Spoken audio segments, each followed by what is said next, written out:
Okay. शुभोदय। सभी को certificate course on सनातन धर्म हिंदी माध्यम में जो वेद संस्कृति समिति और विश्व योग विद्यापीठ के सौजन्य से प्रस्तुत किया जा रहा है, उसमें स्वागत है। हम आज पुनः वास्तु के बारे में प्रोफेसर विनोद शास्त्री जी से सीखेंगे। शुरुआत करेंगे अनुराधा अनुराधा शर्मा जी, वंदे मातरम से। अनुराधा शर्मा जी।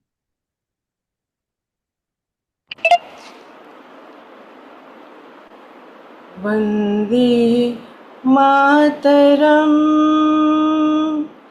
वन्दे मातरम्। सुजलां सुफलां मलयज शीतलां सस्यश्यामलां मातरं वन्दे मातरम्। शुभ्रज्योत्स्ना पुलकितयामिनीं हुल्लकुसुमिता द्रुमदलशोभिनीं सुहासिनीं सुमधुरभाषिणीं सुखदां वरदां मातरं वन्दे मातरम्। वन्दे मातरम्। धन्यवाद। प्रणाम। वंदे मातरम। धन्यवाद अनुराधा जी।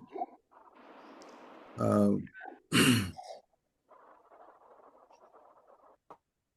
ओके। अब हम प्रार्थना करेंगे। 1 मिनट मेडिटेशन, 3 बार ओंकार और फिर प्रार्थना। पहले 1 मिनट मेडिटेशन।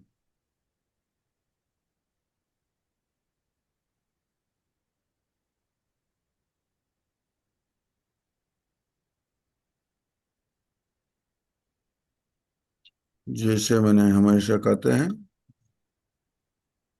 मन को क्लास में केंद्रीकृत किया जाए और आगे 1.5 घंटे के लिए क्लास में मन को रखें।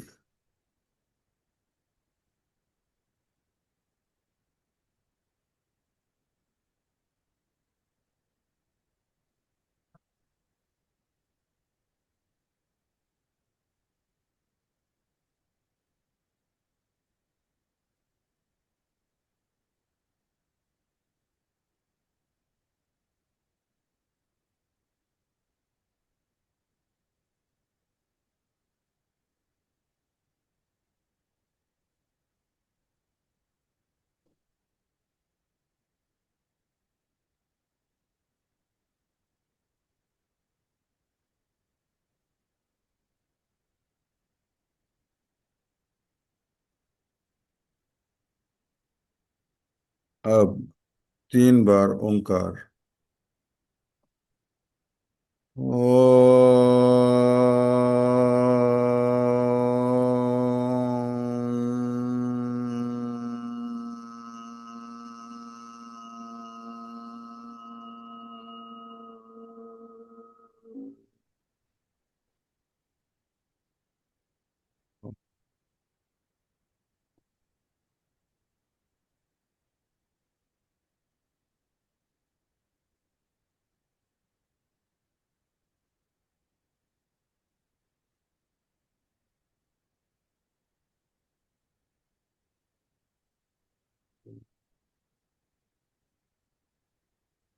और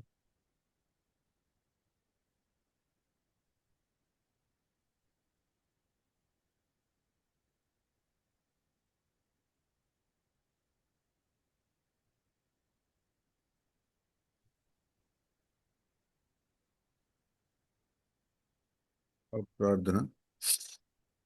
ॐ गणानां त्वा गणपतिगुं हवामहे कविं कवीनामुपमश्रवस्तमम् ज्येष्ठराजं ब्रह्मणां ब्रह्मणस्पत आनशृण्वन्नाथभिः सीदसादनम् ॐ श्रीमहागणाधिपतये नमः। ॐ प्रणो देवी सरस्वती वाजेभिर्वाजिनीवती धीनामवित्रियवतु। ॐ श्रीमहासरस्वत्यै नमः। ॐ गुरुरेव गतिः गुरुमेव भजे गुरुनैव सहास्मि नमो गुरवे न गुरो परमं शिशुरस्मि गुरो मतिरस्ति गुरो मां पाहि गुरो ज्ञानानन्दमयं देवं निर्मलस्फटिकाकृतिम् आधारं सर्वविद्यानां हयग्रीवमुपास्महे श्रुतिस्मृतिपुराणानाम् आलयं करुणालयं नमामि भगवत्पादशङ्करं लोकशङ्करं शङ्करं शङ्कराचार्यं केशवं बादरायणम् सूत्रभाष्यकृतौ वन्दे भगवन्तौ पुनः पुनः ईश्वरो गुरुरात्मेति मूर्तिभेदविभागिने व्योमवत्व्याप्तदेहाय दक्षिणामूर्तये नमः। ॐ असतो मा सद्गमय तमसो मा ज्योतिर्गमय मृत्योर्मा अमृतङ्गमय। ॐ शान्ति शान्ति शान्तिः। मातृदेवो भव पितृदेवो भव आचार्यदेवो भव अतिथिदेवो भव। ॐ सहना भवतु सहनौ भुनक्तु सह वीर्यं करवावहै तेजस्विनावधीतमस्तु मा विद्विषावहै। ॐ शान्ति शान्ति शान्तिः। श्री गुरुभ्यो नमः। हरिः ओम। अब मैं प्रोफेसर विनोद शास्त्री जी से अनुरोध करता हूं वो क्लास का आरंभ करें। मैं पीपीटी शेयर करूंगा अभी, आप शुरू कर सकते हैं क्लास।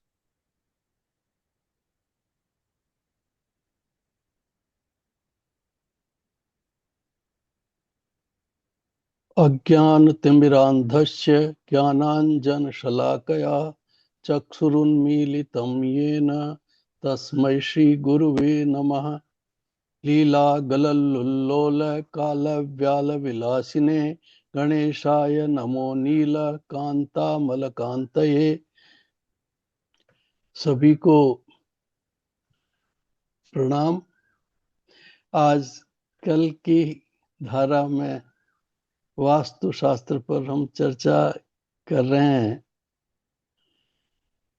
कल जो भूमि की ढलान, आयादी विचार, ग्राम विचार आदि पर चर्चा की थी, आज हम गृह वास्तु, क्योंकि ये 3 वास्तु पर जो बताया था कि एक गृह वास्तु, वाणिज्य वास्तु, देव वास्तु, तो इनमें हम विशेष रूप से हमारी अभिरुचि गृह वास्तु पर ज़्यादा रहती है और वो हमारे आवास को प्रभावित करती है। इसलिए सबसे पहले उसी पर हम चर्चा करेंगे। इसमें भूखंड की आकृति पर सबसे महत्वपूर्ण होती है। हालांकि अभी स्थितियां वैसे है या आकृति पर वैसी ही स्थिति होती है जैसे हम कहीं बाजार में सब्जी लेने जाएं और फिर सब्जी धीरे धीरे सारी की सारी सब्जियां बिक जाएं और कुछ ही बची हुई हो और उनमें कोई कानी हो, कोई कटी हुई हो, कोई अलग अलग तरह से विकृत हो और हमको लेनी जरूरी है क्योंकि आवश्यकता है। तो ऐसी स्थिति में हम उसी को लेकर के फिर उसी में परिमार्जन करते हैं कि जो काना भाग है उसको हटा लेते हैं, कटा हुआ भाग उसको हटा देते हैं, फलों में भी वैसा ही करते हैं। और फिर उसको, क्योंकि हमें आवश्यकता है और आवश्यकता में अनिवार्य हो जाता है लेना, ऐसी स्थिति में उसको लेकर के हम फिर परिमार्जन करके और हम उसका उपयोग और उपभोग करते हैं।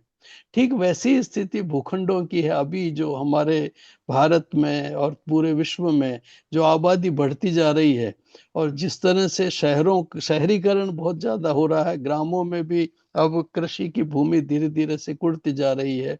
तो ऐसी स्थिति में भूखंडों की आकृति जिस जिस तरह से खेत हैं, जिस तरह से भूमि है, उसी के अनुसार आकृतियां कई बार बन जाती है। कुछ तो सही बन जाती हैं और कुछ आकृतियां उनके अनुसार अलग बनानी पड़ती है।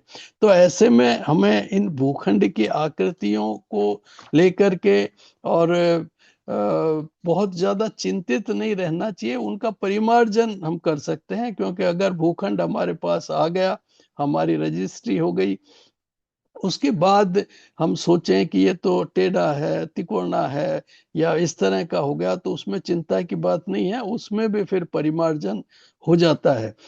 अब ये है कि जैसे भूखंड में श्रेष्ठ भूखंड कौन से हैं, तो श्रेष्ठ तो सारे ही होते हैं। जो श्रेष्ठ नहीं है उनको श्रेष्ठ किया जा सकता है। जैसे सबसे पहले है भूखंड की आकृति की वर्गाकार भूखंड हो। तो वर्गाकार भूखंड जब होता है तो भारतीय वास्तुशास्त्र के जितने भी सिद्धांत हैं उनके अनुसार उस पर पूरी पूरी की चीजें सारी की सारी चारों तरफ से पूरी फिट बैठ जाती हैं। आयताकार, वर्गाकार, इन बैठती, पर वर्गाकार ज्यादा श्रेष्ठ माना जाता है। और वर्गाकार में भी है कि उनकी जो दिश, वो वर्गाकार में उनके कोण पूरे 90 डिग्री पर होने चाहिए। जैसे ये आकृति दिखाई दे रही है कि इसके चारों भुजाएं बराबर हैं और 90 डिग्री के हैं ये। तो ऐसे में क्या होता है कि इसके जो पंच महाभूत हैं, जैसे अब अग्नि, पृथ्वी, जल, वायु, आकाश, ये सब, तेज, वायु, आकाश, ये सब उसमें व्यवस्थित रहते हैं, ऐसा माना जाता है। तो ये भूखंड वैसे समृद्धि की दृष्टि से, मानसिक शांति की दृष्टि से श्रेष्ठ माना जाता है। इसके बाद में दूसरा भूखंड आता है आयताकार भूखंड। आयताकार भूखंड में भी होने को तो कोने तो 90 डिग्री की ही होती हैं, लेकिन इसमें अनुपात जो है वो 1/2 रहना चाहिए। कि जैसे जितनी चौड़ाई है कि पूर्व से पश्चिम को अगर लंबा जैसे मकान है, तो इसमें क्या होता है कि जो चौड़ाई से द्विगुणित लंबाई होनी चाहिए। और इसमें जो पूर्व से पश्चिम को जो मकान लंबा होता है वो सूर्य वेदी कहलाता है। और उत्तर से दक्षिण दिशा को जो लंबा होता है मकान, या तो वैसे होगा या ऐसे होगा। तो ऐसे में जो एक तो सूर्य वेदी होता है और एक चंद्र वेदी होता है। तो सूर्य वेदी मकान को वैसे थोड़ा वो ज्यादा ऊर्जावान होता है, इसलिए कभी कभी तनाव की सी स्थिति बना देता है। तो सूर्य वेदी में तो जलाशय थोड़ा बनाना चाहिए उसमें, क्योंकि सूर्य वेदी में यदि जलाशय नहीं होगा तो वो थोड़ा सा के अब ऐसे आजकल पानी की वैसे ही कमी है, तो जलाशय बनाना, छोटा मकान होता है तो थोड़ा असंभव होता है। तो हमारे पानी की भी टंकियां सभी में होती हैं, तो जलाशय तो आजकल सभी मकानों में होते हैं, इसलिए सूर्य वेदी मकान में। पर चंद्र वेदी और सूर्य वेदी ये दो तरह की स्थिति होती है। तो जो पूर्व से पश्चिम वाला तो सूर्य वेदी है, और उत्तर से दक्षिण वाला है जो उत्तर दक्षिण में लंबा होता है, कि जिसका मुंह दक्षिण में देख रहा है या उत्तर को देख रहा है। एक मकान जिसका मुंह चाहे पूर्व को देख रहा है या वो पश्चिम को देख रहा है। तो जो पूर्व पश्चिम उत्तर से दक्षिण की ओर जो जाता है वो तो चंद्रवेदी है, और जो पूर्व से पश्चिम को जाता है वो सूर्यवेदी है। तो चंद्रवेदी मकान को तो वैसे भी शुभ मानते हैं, सूर्यवेदी मकान में थोड़ा सा जलाशय हो तो ज्यादा अच्छा है। फिर एक भूखंड में आता है गोलाकार, कि कई भवन गोलाकार, अब गोलाकार प्लाट भूखंड काटने वाले तो बनाते नहीं है, पर जैसे हमारे ये हमारा संसद जैसे बनी हुई है, कई बौद्ध स्तूप हैं, कई सारी ऐसी चीजें हैं पुराने समय में जो गोलाकार स्थिति में बनी हुई है। तो भूखंड गोलाकार अगर आकृति में हो तो ये भी वैसे तो ठीक माना जाता है, पर इस ये भूखंड खास तौर से ऐसे भूखंड अन्य कार्यों के लिए, प्रशासनिक कार्यों के लिए, राज कार्यों के लिए ही ज्यादा ठीक रहते हैं। फिर वैसे तो आप सभी जानते हैं भूखंडों की आकृति में ये गोमुखी और सिंहमुखी। तो गोमुखी गोमुखी से जैसे गाय का मुंह होता है कि ऊपर से थोड़ा चौड़ा रहता है, सामने जाके मुंह थोड़ा सिकुड़ जाता है। तो गोमुखी में कि जो जिस भवन की आगे की चौड़ाई कम हो और पीछे की चौड़ाई ज्यादा हो, दोनों भुजाएं। वैसे तो श्रेष्ठ गोमुखी तो वो होता है कि जिसमें आगे की भुजा पीछे की भुजा बड़ी हो और दोनों भुजाएं भी बराबर हों। कि जो दक्षिण पश्चिम का, अगर मान लीजिए पूर्वाभिमुख भवन है तो पूर्व में भुजा की मान कम होगा और पश्चिम वाली का ज्यादा होगा। लेकिन जो पूर्व से पश्चिम तक उत्तर की ओर जा रही है और दक्षिण की ओर जा रही है, उनके भी मान बराबर होने चाहिए। वास्तविक गोमुखी तो वही होता है। अन्यथा फिर क्या होता है कि जो आगे ज्यादा कम होते हैं तो अश्वमुखी, वक्रमुखी, कई सारे इनके मुख बन जाते हैं। तो श्रेष्ठ गोमुखी तो वो होता है, लोग जैसे आम तौर पर गोमुखी कह करके बेचने की दृष्टि से कि आगे छोटा है पीछे बड़ा है और दोनों चारों ही कोने बिल्कुल अलग अलग हैं, यानी चारों की चारों जो उसके मापदंड में चारों के चारों जो उसकी दिशाएं हैं उनमें अलग अलग नाप की बाउंड्री बन जाती है। वो गोमुखी के श्रेणी में नहीं आता है, पर अभी इसको गोमुखी मानते हैं। पर अगर ऐसा हो कि श्रेष्ठ हो तो वो ज्यादा ठीक रहता है। अब गोमुखी भूखंड के फिर विपरीत आता है। आवासीय दृष्टि से तो गोमुखी ठीक है, पर व्यावसायिक दृष्टि से भी गोमुखी का कुछ भाग श्रेष्ठ रहता है। ऐसा नहीं उसमें कोई व्यावसायिक कार्य नहीं कर सकते। ठीक उसके विपरीत होता है नाहरमुखी। शेर का जैसे होता है, शेर का मुंह एकदम चौड़ा रहता है, फिर पीछे से थोड़ा कम रहता है। तो वैसे ही जो जिस भूखंड का आगे का भाग चौड़ा हो, पीछे का थोड़ा कम हो, तो वो शेरमुखी होता है, नाहरमुखी जिसको कहते हैं। अब नाहरमुखी जो भूखंड होता है वो व्यावसायिक दृष्टि से ठीक रहता है। वैसे नाहरमुखी भूखंड को लेकर के कई बार आवासीय में भी नाहरमुखी मिल जाता है। अब नाहरमुखी मिल जाता है तो वो कोई बहुत अनिष्टकारी नहीं रहता है कि कोई अनिष्टकारी हो जाएगा, वो भी श्रेष्ठ रहता है। उसका कुछ भाग व्यावसायिक दृष्टि से किया जा सकता है और कुछ भाग वैसे आवासीय किया जा सकता है। वैसे त्रिभुजाकार जो भूखंड है, त्रिभुजाकार भूखंड श्रेष्ठ नहीं रहता है। त्रिभुजाकार में कई तरह की परेशानियां रहती हैं, इसलिए त्रिभुजाकार में से थोड़ा सा ही भाग काम का रहता है। अब वैसे ही जैसे अभी आयताकार और वर्गाकार पर हमने चर्चा की, लेकिन अगर उसमें 90 डिग्री की कोण नहीं है और फिर आयताकार साक है, तो ऐसी स्थिति में उसके कुछ भागों को काट देना चाहिए कि जो जो पूर्ण रूप से उत्तर दक्षिण को जा रहा है उसको उत्तर दक्षिण पूर्व पश्चिम की चतुष्कोण में आयताकार बना करके जो शेष भाग, जैसे इस में सब चतुर्भुजाकार में दिख रहा है कि दोनों तरफ से कटे हुए भाग हैं, उसको उसमें चाहे गार्डन लगा दें, उसमें और किसी तरह का कार्य कर लें। इनके बीच कॉपर की वायरिंग भी कर सकते हैं कि दोनों के भी कॉपर की वायरिंग करके, और ऐसा भी नहीं लगे कि जिससे अलग है, पर बीच में हम तार जैसे प्लाट के अनुपात का तार बना करके और एक से दूसरे सिरे तक उसको बांध देते हैं, तो उसको हम कट कहते हैं कि वो उस प्लाट से अलग वो हो जाता है। क्योंकि जो धाराएं हैं, ये ऐसा मानना नहीं जाता, ये सत्य भी है कि हमारे पृथ्वी पर वैसे तो आप सब लोग इससे वाकिफ हैं कि उत्तर से दक्षिण को एक विद्युत धारा जाती है। हमारे वैदिक वांग्मय में, वैदिक ज्योतिष में उसको ऋताग्नि कहते हैं ऋत सोम और ऋत अग्नि। तो ऋताग्नि उत्तर से दक्षिण को जाती है और ऋत सोम दक्षिण से उत्तर को आता है। तो ऋत सोम और ऋताग्नि, इन दोनों का जब सम्मिश्रण ही सृष्टि का कारण बनता है।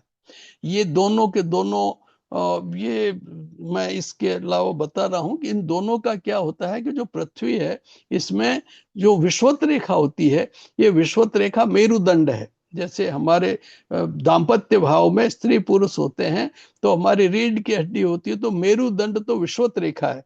और विषुवत रेखा के 24 अंश दक्षिण में, 24 अंश पश्चिम में, उत्तर में, 24 अंश। तो ये 24 अंश होते हैं, ये हमारे 24 पसलियों के, जो हमारे शरीर में 24 पसलियां हैं उसके प्रतीक होते हैं। और इन दोनों में जब ऋताग्नि और सोमाग्नि का आवागमन होता है, इसी से संवत्सर होता है और यही सृष्टि प्रक्रिया है। तो जो मनुष्य का दाम्पत्य भाव भी इसी से रहता है और जो पृथ्वी पर भी ये ऋताग्नि और ऋत सोम का आवागमन रहता है। इसलिए हमें उत्तर दक्षिण पूर्व पश्चिम आदि का विशेष रूप से ध्यान रखना होता है। कई बार पूरी कॉलोनी ही टेढ़ी कट जाती है, तो ऐसी स्थिति में उन भागों को काट देना चाहिए।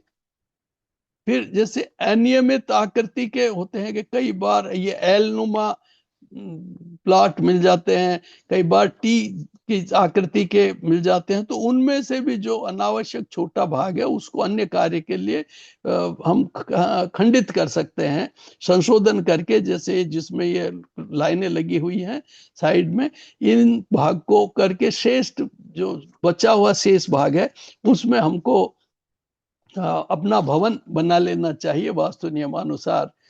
और एक अनियमित है, कई बार चतुष्कोण जो होते हैं, तो चतुष्कोण भी अगर किसको कई बार ऐसा प्लाट मिल जाता है, कोई इधर वाले ने दे दिया, इधर वो 4 प्लाट उसने खरीद लिए। अब वो 4 प्लाट हैं तो 4 पट्टे, लेकिन वो उनमें 4 पट्टे होने के बाद वो क्रॉस हो जाता है। तो ऐसी स्थिति में उसमें भवन बनाने में वैसे तो दिक्कत होती है, किसी एक खंड को छोड़ना पड़ता है, फिर बीच में ही बनाना चाहिए केंद्र में, क्योंकि ब्रह्म स्थान केंद्र पे रहता है, इसलिए केंद्र में बनाना सबसे श्रेष्ठ रहेगा। इसके अलावा फिर कुछ योग ऐसे भूखंड होते हैं जो चारों में षटकोण, सप्तकोण, पंचकोण या क्रॉस, बहुत बारीक क्रॉस है, तो उनको तो फिर आवास के लिए मैं समझता हूँ काम में नहीं ले तो ज्यादा अच्छा है। उसके अलावा कोई अन्य भूखंड काम में लें। एक होता है भूखंड का विस्तार। भूखंड के विस्तार में है कि एक कोण आगे निकली हुई होती है। वैसे तो किसी भी दिशा में कोण निकली हुई अच्छी नहीं होती, लेकिन ऐसा मानते हैं कि ईशान कोण में निकली हुई अच्छी होती है, ये एक धारणा है। पर किसी भी दिशा में, क्योंकि भवन तो चतुष्कोण ही होना चाहिए, चाहे छोटा हो बड़ा हो, चतुष्कोण भवन ही श्रेष्ठ रहता है। आजकल हम कई तरह की आकृतियां बनाने लग गए बाह्य प्रदर्शन की दृष्टि से, लेकिन वो शांतिकारी नहीं माने जाते हैं। जैसे इसमें बताया है कि एक भूखंड, ये दोनों चित्र जो दिखाई दे रहे हैं इनमें ये उत्तर पश्चिम पूर्व दक्षिण में, इधर उत्तर पूर्व की तरफ ईशान कोण को थोड़ा एक कोण बढ़ा हुआ है, और इसमें दोनों ही दिशाओं में कोण बढ़ा हुआ है ईशान कोण को बराबर उसमें। तो इनके अंदर अगर हम इस भाग को काट करके अगर भवन बनाते हैं तो ये काफी अच्छा रहता है। जैसा कल मैंने बताया था कि केवल इसी से अच्छा बुरा वो न रहे, पर ये भवन श्रेष्ठ वास्तु के अनुसार भवन बनाने के लिए भाग श्रेष्ठ बच जाता है। जो बचा हुआ भाग है उसमें उद्यान भी लगा सकते हैं, उसको और भी कई सारे उपयोग हैं, जो हमारे कई सारी गतिविधियां होती हैं एक आवासीय घर में, वो हम वहां पर कर सकते हैं। फिर नेक्स्ट में भी ये है कि ये विस्तार में ये पूर्व की तरफ विस्तार जा रहा है, तो इसमें भी ईशान कोण की ओर विस्तार है। तो ये अग्नि को जब पूर्व में इधर से ईशान कोण को जाता है और उत्तर की तरफ ज्यादा नहीं बढ़ता है, तो ये विस्तार भी ठीक नहीं होता। इसको भी फिर इस तरह से काट देना चाहिए। बीच का भाग जो क्रॉस लाइनें लगी हुई हैं इसको हटा करके और फिर भवन बनाया जाए, तो फिर सब तरह से वास्तु अनुसार बन सकता है। अन्य भूखंड भी हैं कि जो कुछ नैऋत्य की ओर बढ़ रहे हैं, अब चूंकि शास्त्रों में तो इन सबके फलादेश दिए गए हैं, शास्त्रों की रचना में कई बार श्लोक की रचना जब विद्वान करते हैं तो कई बार कुछ ऐसी चीज हो जाती है कि वो सभी पर घटित हो, ये जरूरी नहीं है, पर पढ़ने वाले का दिमाग खराब हो जाता है कि ये तो अशुभ है, ये ऐसा है, ये पुत्र के लिए ठीक नहीं, ये संतान के लिए ठीक नहीं, ये पुत्री के लिए ठीक नहीं, ये पत्नी के लिए ठीक नहीं, ये मतलब इस तरह की जो श्लोक में कई बार इस तरह के प्रमाण मिल जाते हैं। और ये हमने भी लिखा है इस तरह का, क्योंकि शास्त्रीय दृष्टि से लिखा है, पर व्यावहारिक दृष्टि से इसके बहुत सारे कारण हैं। क्योंकि अगर आज आप मकान बना रहे हो, जिस मकान को आप बनाते हो उस मकान में तो बिजली के तार होने ही नहीं चाहिए। अगर मकानों की बात करें कि हम क्यों हैं, तो ये जो बिजली के तार बने हुए होते हैं, ये लोहे के सरिये जो बने हुए होते हैं, अब तो उसके बिना तो मकान ही नहीं बन सकते। लोहे के सरिये भी होंगे, बिजली के तार भी होंगे। वास्तु शास्त्र तो यज्ञ मंडप आदि के लिए होते हैं, जो फूस के बनते थे, जो लकड़ी के बनते थे, जो किसी तरह की कृत्रिम चीजों के नहीं बनते थे। इसलिए इनसे बहुत ज्यादा प्रभावित होने की जरूरत नहीं है। पर ये जो विस्तार है, ये धन संपदा देने वाला, जैसे ईशान कोण वाला ठीक है, पर ये अगर अग्निकोण की तरफ विस्तार है तो उसको भी काट देना चाहिए। अग्निकोण की तरफ का विस्तार दो तरफ, एक पूर्व की तरफ हो रहा है और एक दक्षिण की तरफ हो रहा है। इसमें जैसे एक पूर्व की तरफ है, एक दक्षिण की तरफ है पहले वाले चित्रों में, दूसरे में नैऋत्य की ओर विस्तार है। तो वो पूरब से पश्चिम और दक्षिण दोनों तरफ से एक कोण है नीचे वाला, और ऊपर वाले में केवल नैऋत्य कोण की। इन भागों को भी काट के और हमको दूसरे उपयोगों में ले लेना चाहिए। आवास के लिए हमें चतुष्कोण जो श्रेष्ठ भाग है उसी को लेना चाहिए। यह ऐश्वर्य देने वाले होते हैं और संपदा में काफी अच्छी रहती है ये। नेक्स्ट है भूखंड के विस्तार में वही जो अग्निकोण ऐसा नैऋत्य कोण की तरफ, तो ये भी, इसको भी थोड़ा सा ठीक नहीं माना जाता है, नैऋत्य कोण के विस्तार को भी। इसलिए पर इसको भी हम अगर काट देते हैं, क्योंकि इसी में ऐसा माना जाता है कि ये कई तरह के रोग, भय, हानि, अपयश आदि का वो कारक बनता है, पर इसको अगर हम काट देते हैं तो थोड़ा ठीक रहेगा, किसी तरह की कोई परेशानियां नहीं रहेंगी। फिर भूखंड, ये तो भूखंड के विस्तार की बात थी। अब भूखंड के साथ आता है सड़क का मार्ग जो होते हैं। अब मार्ग जो आते हैं हमारे, वो श्रेष्ठ भूखंड तो वो है कि जिसके चारों तरफ रास्ते हों। अब चारों तरफ रास्ते अगर मान लीजिए ये ऐसी सरकारी एजेंसियां या कोई कॉलोनाइजर इस तरह के बना के दे चारों तरफ रास्ते, तो फिर उसको बचेगा ही क्या, रास्ते ही रास्ते हो जाएंगे, बहुत थोड़े से बचेंगे। उनको भी व्यावसायिक दृष्टि से सभी को सोचना पड़ता है। तो आजकल इस तरह के भूखंड बहुत कम होते हैं, लेकिन जिनके चारों तरफ अगर मार्ग नहीं है, बड़ा भूखंड है, चारों तरफ खुला है, तो भी वो श्रेष्ठ रहता है। पर चारों तरफ अगर रास्ते हैं तो और भी अच्छा रहता है, क्योंकि इसमें, इस भूखंड में चारों दिशाओं को रास्ते हैं, इसको हम सर्वश्रेष्ठ श्रेणी में मानते हैं। फिर दूसरा आता है तीन दिशाओं में। तीन दिशाओं में यदि जैसे ये जो भूखंड है, इसमें तीन दिशाओं को भूखंड की सड़कें हैं। ये पूर्व में है, उत्तर में है, और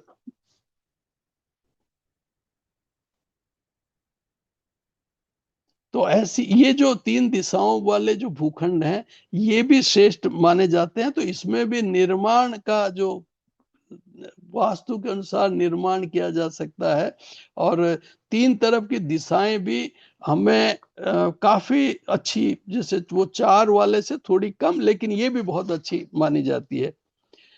फिर अब भूखंड के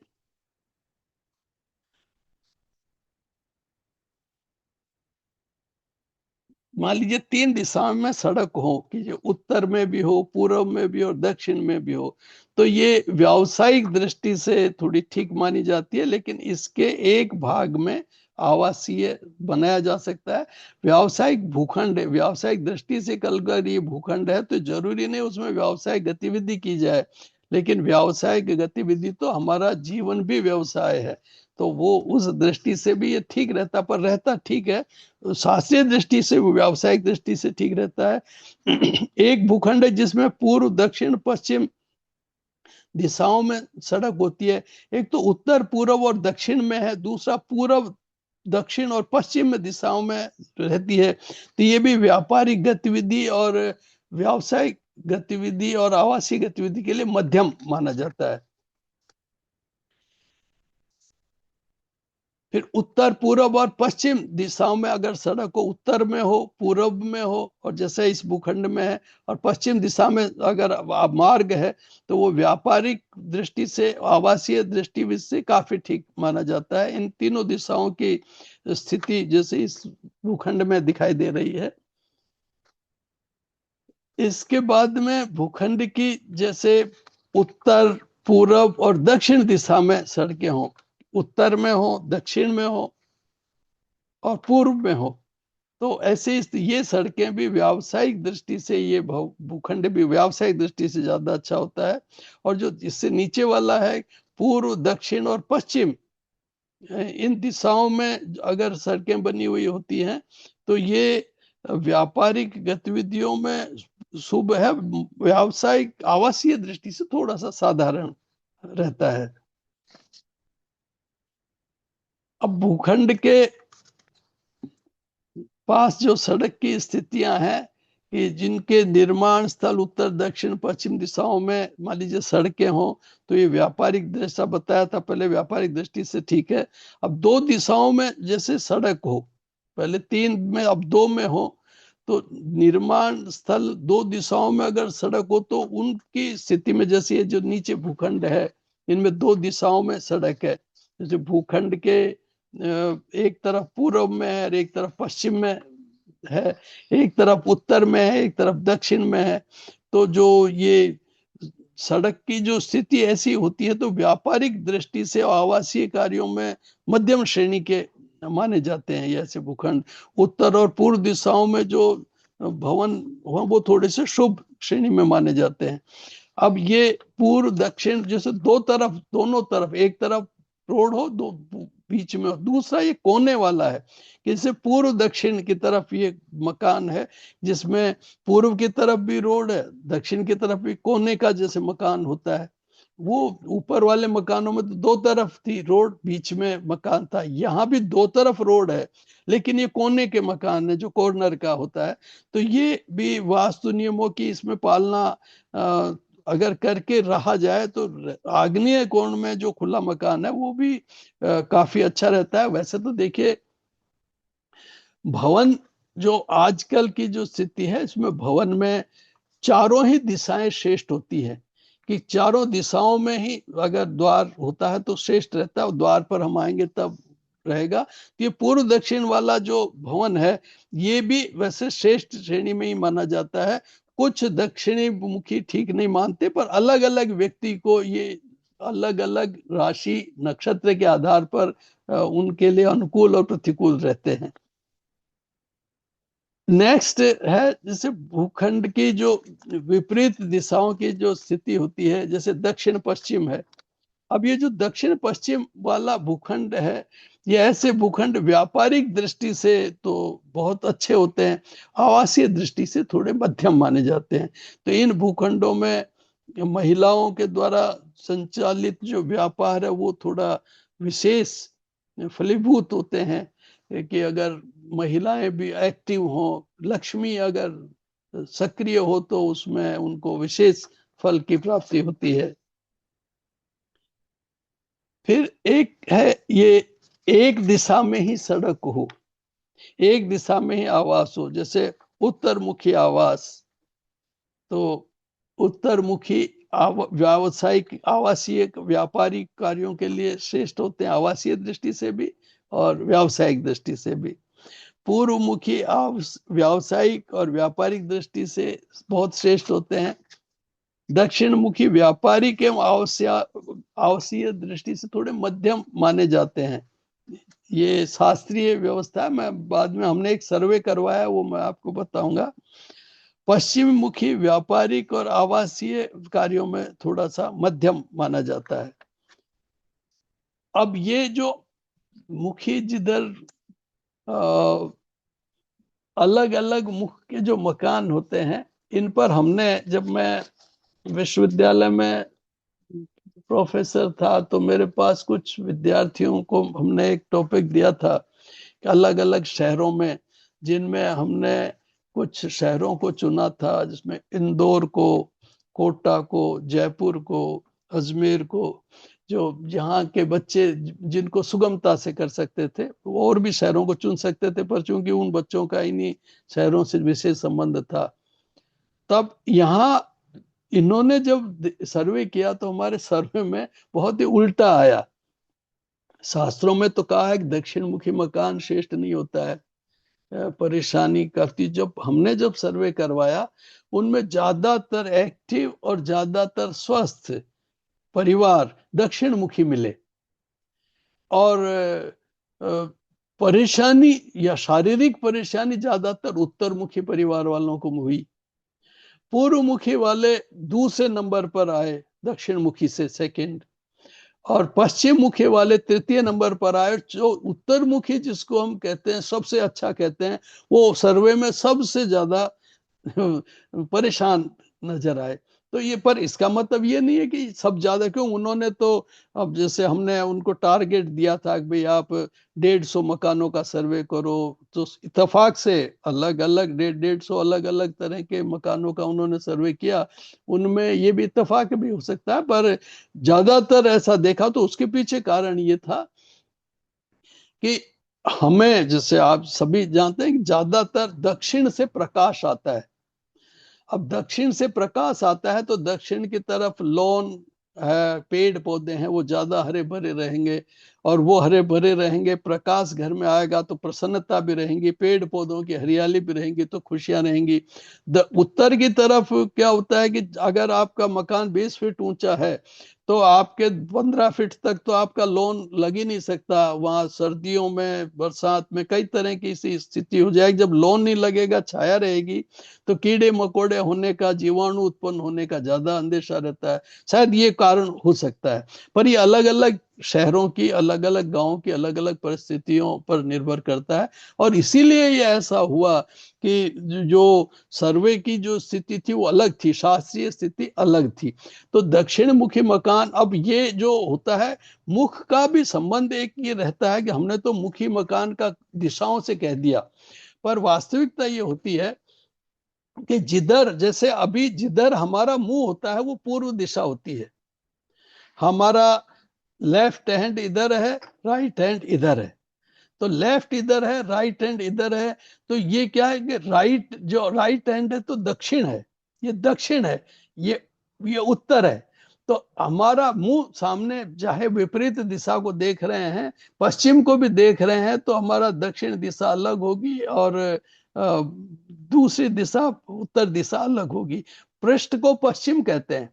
तो वैसे ही भवन को, जैसे हम पूजा करते हैं तब उसमें सरसों को डालते हैं ना, कि पूर्वे रक्षतु गोविंद ईशान्याम गरुड़ ध्वज। तो ये जो अलग अलग दिशाओं में हमारे अलग अलग देवता हमारी रक्षा करें, उसके लिए तो हम हमारे सामने ही पूर्व मान करके सामने डालते हैं। तो वैसे ही कुछ विद्वानों की मान्यता ऐसी भी है कि जिधर मकान देखता है उधर पूर्व होता है, और जब उधर पूर्व होता है तो उस हिसाब से उस भवन की संरचना कर देनी चाहिए। क्योंकि जहां पूर्व होगा तो सामने पूर्व होगा, तो हमारे सारे नियम बदल जाएंगे। ये जो हमारी नेचुरल जो दक्षिण दिशाएं हैं, उससे उसके बदल जाएंगे, और उसके आधार पर भी फिर भवन बनाया जा सकता है, बनाना चाहिए। क्योंकि जिधर देखता है उधर ही पूरब होता है, तो ये मान करके भी हमको भवन निर्माण कर लेना चाहिए। अब हम दूसरे विषय पर आते हैं कि जो वास्तु पुरुष के मर्म स्थान, जैसे वास्तु पुरुष का जो मर्म स्थान है, जैसे वास्तु जो जिसको पृथ्वी पर गिरा करके सारे देवताओं ने अपने स्थान बनाए थे, वो ये है ना, षड्वंशम एक हृदयम चतुर्मर्म चतुशिरम मेदिन्याम वास्तु पुरुषम निकुब्जम प्राक्षिरम विदु। ये मय मत का है। मय मत वास्तुशास्त्र का एक बहुत ही अधिकृत ग्रंथ है और बहुत ही अच्छा ग्रंथ है ये। तो इसमें जो वास्तु पुरुष को जो अधोमुख लिटा करके और इसका जो सिर उत्तर पूर्व के कोण में ईशान कोण में है और इसका हृदय मध्य में है, 6 हड्डियां और 4 मर्म स्थान है। तो 6 तो हड्डियां हैं, 4 मर्म स्थान है। तो जो वास्तु पुरुष के शरीर के अंगों में 2 तरह के, 21 वर्ग वाला है, 64 वर्ग वाला है। तो परम साइकम पदम विन्यास जो दर्शाया गया है, नेक्स्ट जो है, हाँ, ये 81 पद हैं, जिससे 9 भाग हैं, 9 इधर 9 इधर, तो टोटल ये 81 हो जाते हैं। तो इनमें जो ईशान कोण की तरफ इसका सिर आता है और ये पर्जन्य दोनों, और पर्जन्य और दिति, ये दोनों देवता ये इसके नेत्र पर बैठे हुए हैं। मुख है, अपस्तव मुख है बीच में। अब ये यहाँ और इधर इसके स्तन हैं, इधर ये पेट का भाग है। तो ऐसे ये पूरा जो शरीर के स्थान ये वास्तु पुरुष पर, वास्तु पुरुष स्वयं चतुष्कोण नहीं है, पर चूंकि उसकी जो जिस तरह से वो लेटे हुए हैं वो उसको इस तरह की परिकल्पना है। तो अलग अलग देवताओं ने अपने अपने स्थान यहाँ पर बना लिए। अब इनमें जैसे वायव्य कोण में वायु है, जो भुजा आती है वायु, और इधर मणिबंध में रोग शोष असुर, तो इनके वरुण, इन सबों ने, सुग्रीव आदि, इन सबों ने अपने अपने स्थान पर इन सारे देवताओं को जो बैठने के लिए कहा था, तो वो सारे सारे वहां पर विराजमान है। अब इनमें जो ये मर्म स्थान है, ये मर्म स्थान वास्तु पुरुष का जो मर्म स्थान है, ये घर का आकार जैसे छोटा हो तो उसकी सीमा आयताकार हो, वर्गाकार हो, तो उसमें 64 या 21 वर्गों में बांट करके ये, जैसे इन्होंने तो शास्त्रीय दृष्टि से तो 8 रज्जु, 4 वमसा और 8 सिरा खींचते हैं। तो ये रज्जु जो है ना, पहले के समय तो आज के तरह से पैरामीटर नापने के नहीं थे, आजकल तो लेजर से ही नपाई हो जाती है। पर पहले जैसे फीता डालते थे, ऐसे पहले रज्जु रस्सी से नपाई होती थी।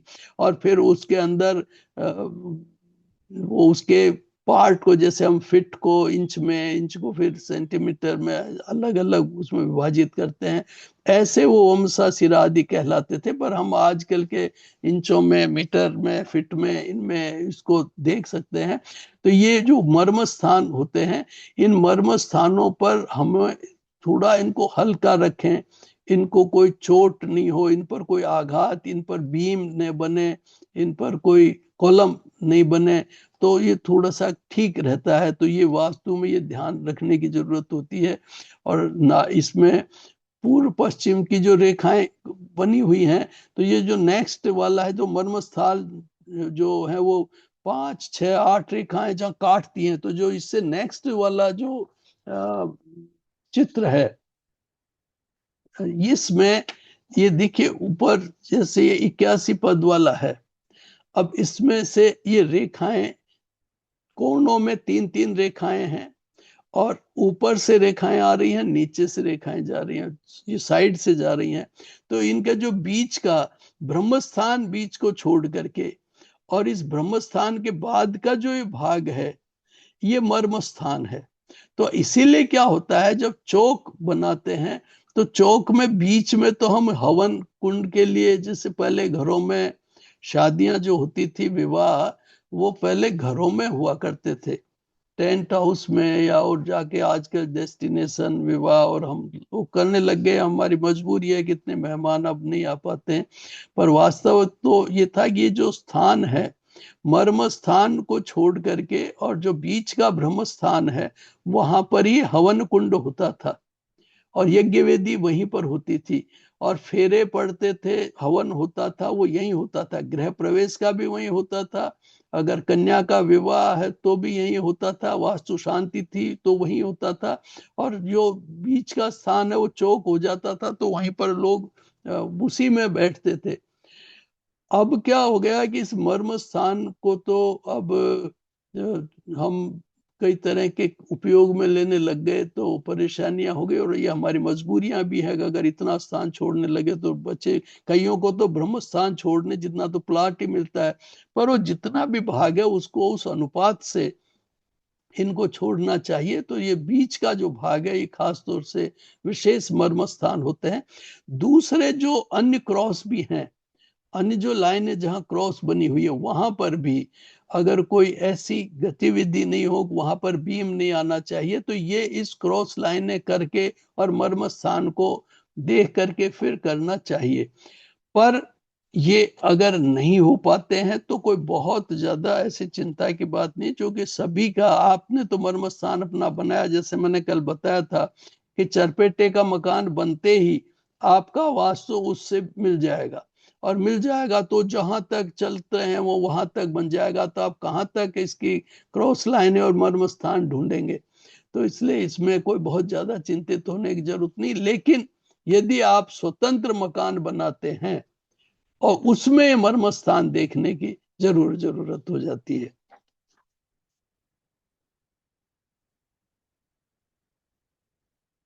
अब ये आते हैं कुछ अलग अलग तरह के ग्रह हैं। जैसे विजय नाम का एक ग्रह है जो मुख्य भवन पश्चिम दिशा की, जैसे भूखंड तो बड़ा है, तो वो उस भूखंड के किस भाग में मकान बन रहा है। जैसे कई बार खेत होता है और खेत में बीच में फार्म हाउस बनाना है, अब फार्म है बीच में फार्म हाउस बनाना है, तो ऐसी स्थिति में जो पश्चिम दिशा को, जैसे इसमें इस आकृति में है पूरा चारों तरफ प्लॉट है और पश्चिम दिशा को ही ये भवन बना हुआ है, ये विजय नाम का भवन कहलाता है। और ये घर संपत्ति की दृष्टि से, पुत्र पौत्र आदि की वृद्धिकारी माना जाता है शास्त्रीय दृष्टि से। फिर नेक्स्ट आता है कि जो उत्तर दिशा में अगर हो, वो सूकर श्रेणी का माना जाता है कि बाहर का चारों तरफ का खुला हो और उत्तर दिशा में ही मकान बनाया हुआ हो। तो ये घर राज भय, कई तरह के आत्म भय, राज भय आदि देने वाला होता है, सूकर ग्रह है। फिर इससे नेक्स्ट आता है व्याघ्रपाद।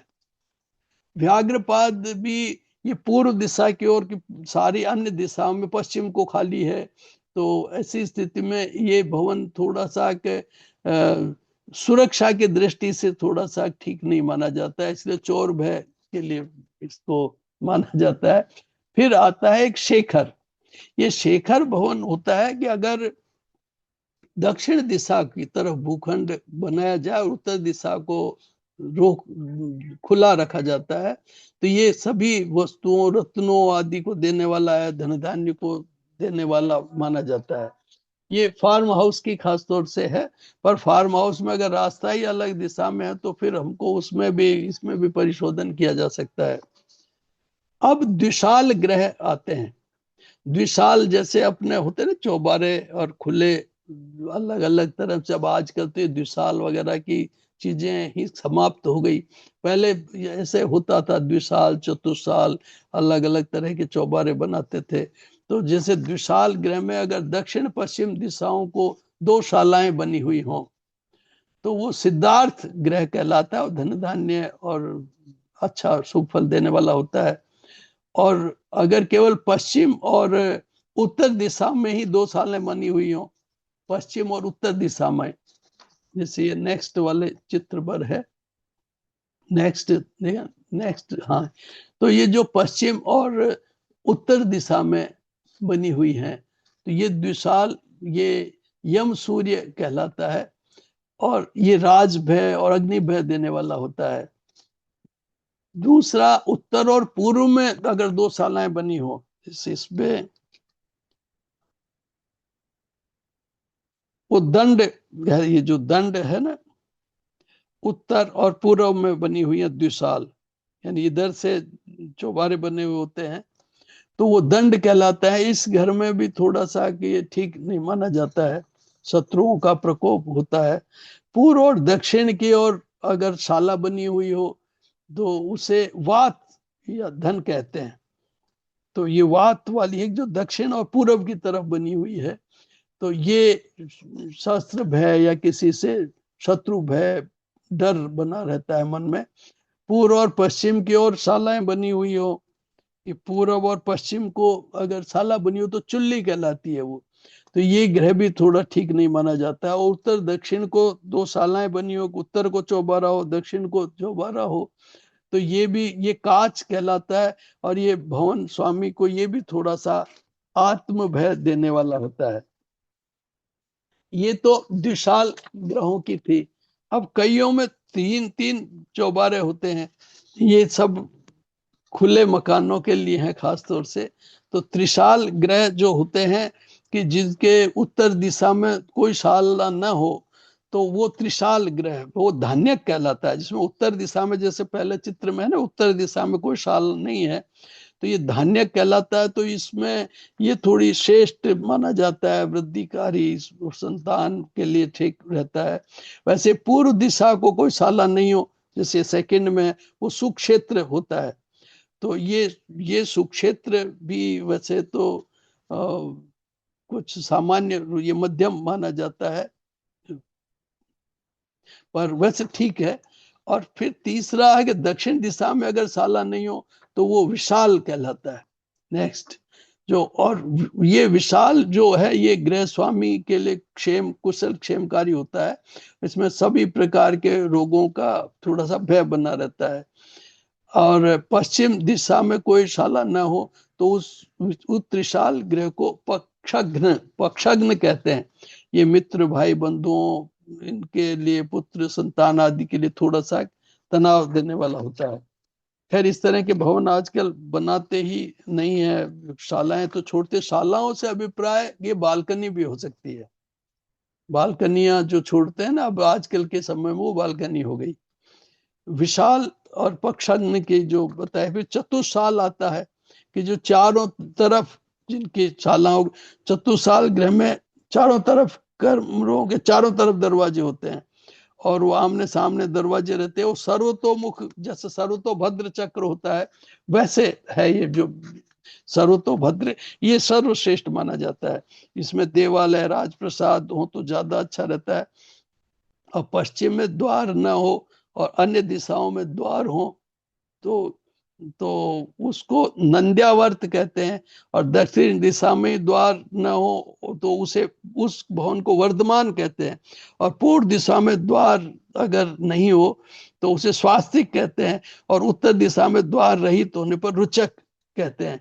तो ये जो वर्धमान, रुचक, नंद्यावर्त, वैसे तो ये सभी श्रेष्ठ तो सर्वतोभद्र होता है, बाकी के सभी ठीक ठीक रहते हैं। अब आता है मुख्य द्वार पर, जैसे पहले हमने चर्चा कर ली थी, मुख्य द्वार किधर होना चाहिए। तो मुख्य द्वार के लिए ये सबसे महत्वपूर्ण चीज होती है कि भवन का दरवाजा किधर हो। ये चारों तरफ तो आपके मकान हो। तो ये कई सारे जो ज्योतिष के, वास्तुशास्त्र के, संगीता ग्रंथों में, बृहदेव गिरंजन और कई सारे ग्रंथों में जो मुख्य द्वार के संबंध में लिखा गया है, तो उनको, उसके आधार पर हम ये बता रहे हैं। वैसे तो मैंने इसके संदर्भ में आपको संक्षेप में पहले बताया दिया है। तो ज्योतिर्निबंध में ये राशियों के अनुसार भी है कि जैसे हमारा जन्म की, हमारी राशि तो अलग होती है कि हम कर्मणा अलग है।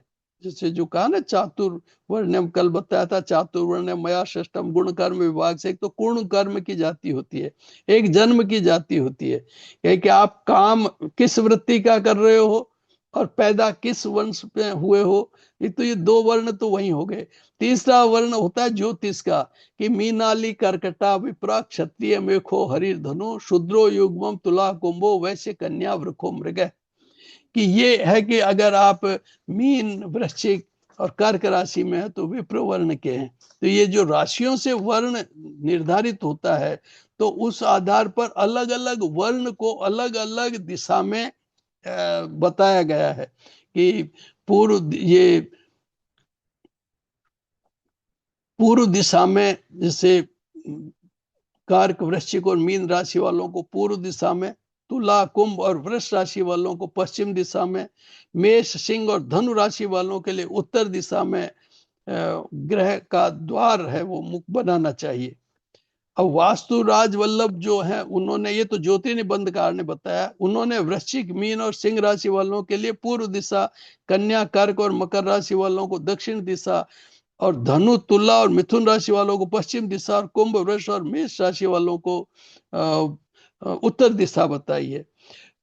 तो ये अलग अलग कुछ विद्वानों ने अलग अलग दिशाएं हैं। तो ये जो मुख्य द्वार के लिए ज्योति निबंध, वास्तु वल्लभ और बृहद दैवज्ञ रंजन, इन्होंने की ये जो सारणी है, इसके आधार पर इन्होंने पूर्व दिशा में किस राशि वालों का हो, दक्षिण दिशा में किस राशि वालों का हो, और पश्चिम दिशा में किन राशि वालों का हो, और उत्तर दिशा में किन राशि वालों का हो, ये इन्होंने बताया। तो एक तो राशि के हिसाब से हुआ, एक वर्ण के हिसाब से हुआ, और एक कर्म के हिसाब से हुआ कि आप क्या कर्म कर रहे हैं। उस हिसाब से इनके द्वार, भवन के द्वार होने चाहिए। अब मुख्य द्वार का होता है, अमूमन क्या होता है कि मुख्य द्वार हम सामने, कई बार तो ये होता है भाई दरवाजा उत्तर को होना चाहिए, पूरब को अच्छा होता है, तो प्लाट दक्षिण मुखी है लेकिन घुमा करके पीछे से मेन एंट्रेंस कर लेते हैं, साइड से कर लेते हैं। पर ऐसा नहीं है, जिधर प्लाट देखता है उधर भी मुख्य द्वार बनाया जा सकता है और बनाना चाहिए। पर इसमें है ना, जैसे इन्होंने क्या, श्यात प्रांग मुखम ब्राह्मण राशि सद्भ, चौदंग मुखम क्षत्रिय राशि का नाम, वैश्य गेयम यम दिंग मुखम थी शुद्राभिधानार्थ मतम पश्चिमस्य।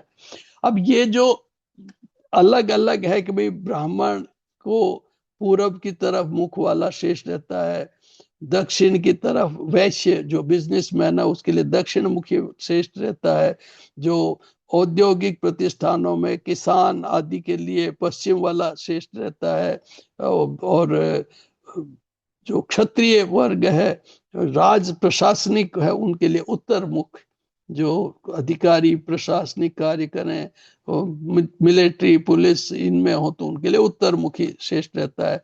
तो ये वैसे शास्त्रीय दृष्टि से तो ये है।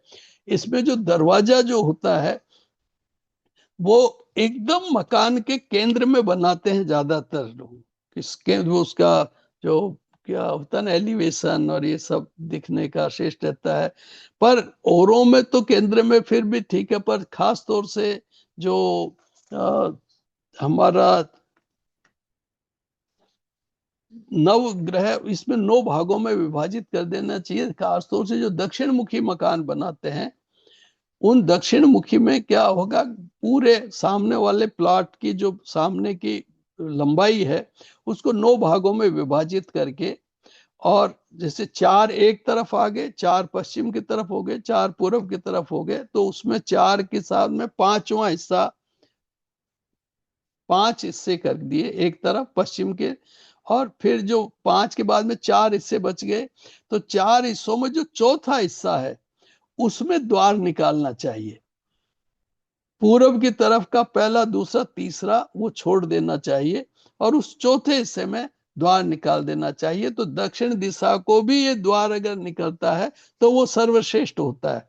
एकदम सीधा बीच में नहीं होना चाहिए, दक्षिण दिशा में खास तौर से आधे से एक हिस्सा छोड़ करके और उसके बाद में निकालना चाहिए, तो वो सर्वश्रेष्ठ रहता है।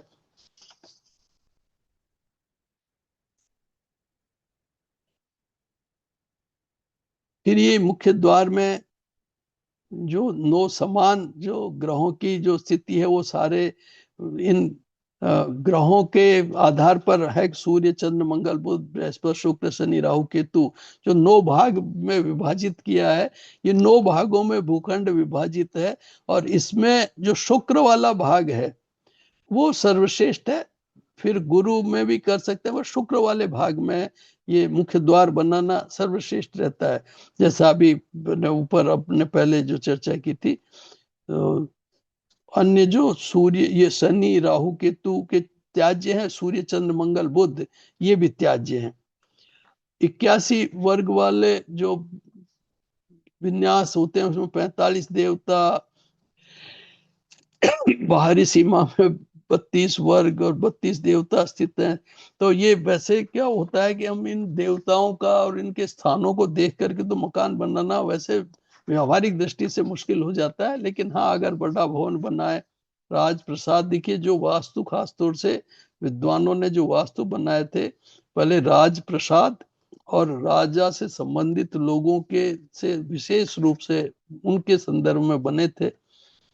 आम जनता पर्णकुटी में रहती थी। पर्णकुटी में जब आप प्राकृतिक जब भवन बनाते हो तो वहाँ वास्तु सारा का सारा चारों तरफ से ओपन रहता है, तो वो तो चतुसाल हो जाता है, वैसे ही श्रेष्ठ हो जाता है। अब ये मुख्य द्वार का जो इन्होंने बताया, ये पद्मशाही पद विन्यास, ये चारों दिशाओं में इन्होंने अलग अलग देवताओं के स्थान बनाए हैं। और इनमें जो जैसे बृहत क्षत दक्षिण में है, जयंत का पूर्व में है, तो ये भल्लाटक उत्तर में है, और पश्चिम में ये सुग्रीव सुग्रीव पुष्पदंत, इन पर अगर द्वार बनाया जाता है तो श्रेष्ठ रहता है। फिर द्वार वेद, वेद एक होता है द्वार वेद। अब द्वार वेद में ये जैसे हमारे मकान प्लाट हमने मिल गया, लेकिन बिजली का खंभा है सामने, पेड़ आ गया या कोई ऐसी दीवार आ गई, तो थोड़ा सा के क्रॉस हो गया, ऐसे टी पॉइंट पर मकान होते हैं। तो ये द्वार वेद के संबंध में है, तो मार्गस तरु कोण कूप स्तंभ विरुद्ध विरुद्ध शुभम द्वारम उच्छायाद द्विगुण मिताम त्यक्त्वा भूमिम न दोषयाय। कि जितना आपका द्वार है उससे दुगनी दूरी पर अगर कुछ है तो कोई दोष नहीं, तो इतनी तो सड़क ही होती है, इसलिए कोई दोष वाली बात नहीं है। अब इनमें होता क्या है कि जब द्वार वेद में जो कुछ चीजें हर्डल्स सामने होते हैं, तो नेचुरली आप गाड़ी घुमा रहे हैं या घर में जा रहे हैं तो कई तरह के व्यवधान सामने आते हैं, दिमाग खराब होता है। कई बार पीछे खंबे से बैक ले रहे हैं, पीछे खंबे से अड़ गई, कभी पेड़ से भिड़ गई, तो ये जो द्वार के सामने तो व्यवधान होते हैं, ये ठीक नहीं माने जाते। इनके लिए ये व्यवहारिक कारण ये होता है।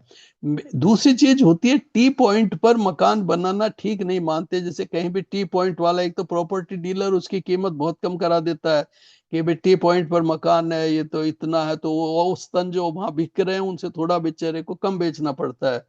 पर टी पॉइंट पर होता है, उसका रीजन क्या होता है कि जब टी पॉइंट पर मकान होता है तो बहुत गाड़ियां आती हैं सामने से, और वो जब गाड़ियां आती है तो उनकी लाइट आती है सामने, रात को तो लाइट आती है, दिन में भी गाड़ियां आएंगी तो हवा का प्रेशर आता है। जैसे हवा कहीं भी, हम कहीं दरवाजा भी गेट खोलते हैं तो उसी से खिड़कियां एकदम हिल जाती हैं।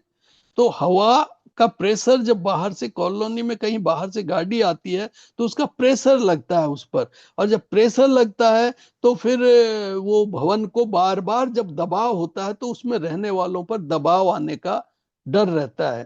पर उसके लिए अगर सामने कहीं वृक्ष लगा दिए जाएं, सामने है जितनी ऊंची अशोक के वृक्ष लगा दिए जाएं सामने, एकदम इस तरह के दीवार इस तरह की बना ली जाए, तो वो उसका जो प्रेशर है वो कम हो जाता है। वो कोई इतना दोष नहीं है जितने उस टी वाले पॉइंट में खुला ज्यादा मिलता है। लेकिन ये एक व्यवधान होता है तो उसके लिए वृक्ष सामने लगाए जा सकते हैं, गेट के सामने नहीं पर साइड में ऐसे लगाए जा सकते हैं, तो वो फिर किसी तरह से दिक्कत वाला नहीं है। दूसरी चीज कि भवन की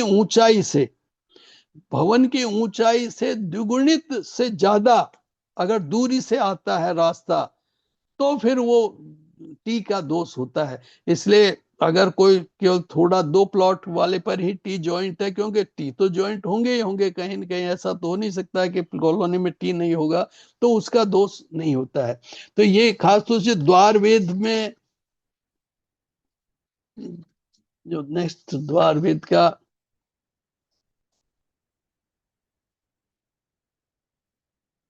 अब ये तो शास्त्रीय दृष्टि से तो कई तरह के फलादेश हैं कि वो स्वामी को नाश और मकान का, पर ये कई तरह के भय लिखे हैं, पर ऐसी स्थितियां नहीं है।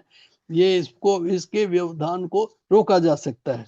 जैसे द्वार भेद में है ना कि भवन के कोई वृक्ष हो, देव मंदिर हो। देव मंदिर की क्या होता है कि मंदिर है अगर पास में, लेकिन मंदिर की छाया मध्याह्न के बाद में आपकी तरफ नहीं आती है।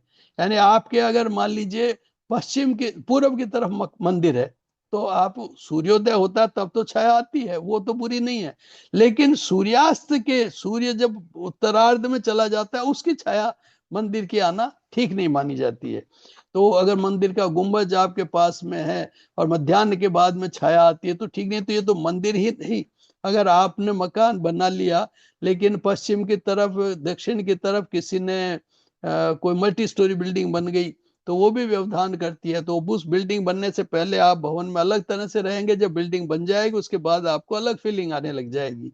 तो ये इसका एक वेद का ही नहीं, ये एक वेद की ही तरह से ये जो हमारे चारों तरफ का जो वास्तु है वो भी हमको प्रभावित कर देता है।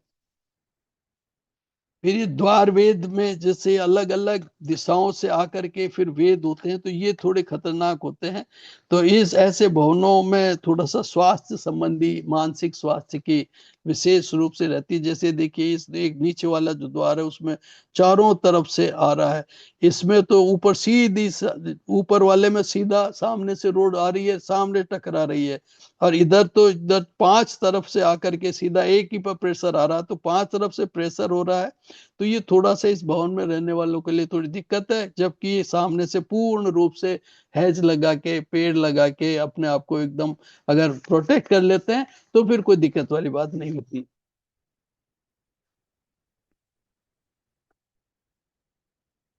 अब ये जो कोने पर वेद होता है कि जैसे उत्तर पश्चिम, ये दक्षिण पूर्व के कोने पर भी वेद है मकान के।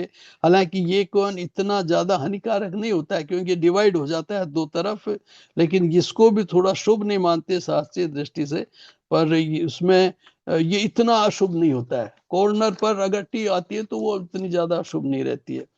ये ये आर्थिक अवरोध वाले होते हैं, दक्षिण से अगर टी आ रही है तो थोड़ी सी परेशानी देने वाले हैं।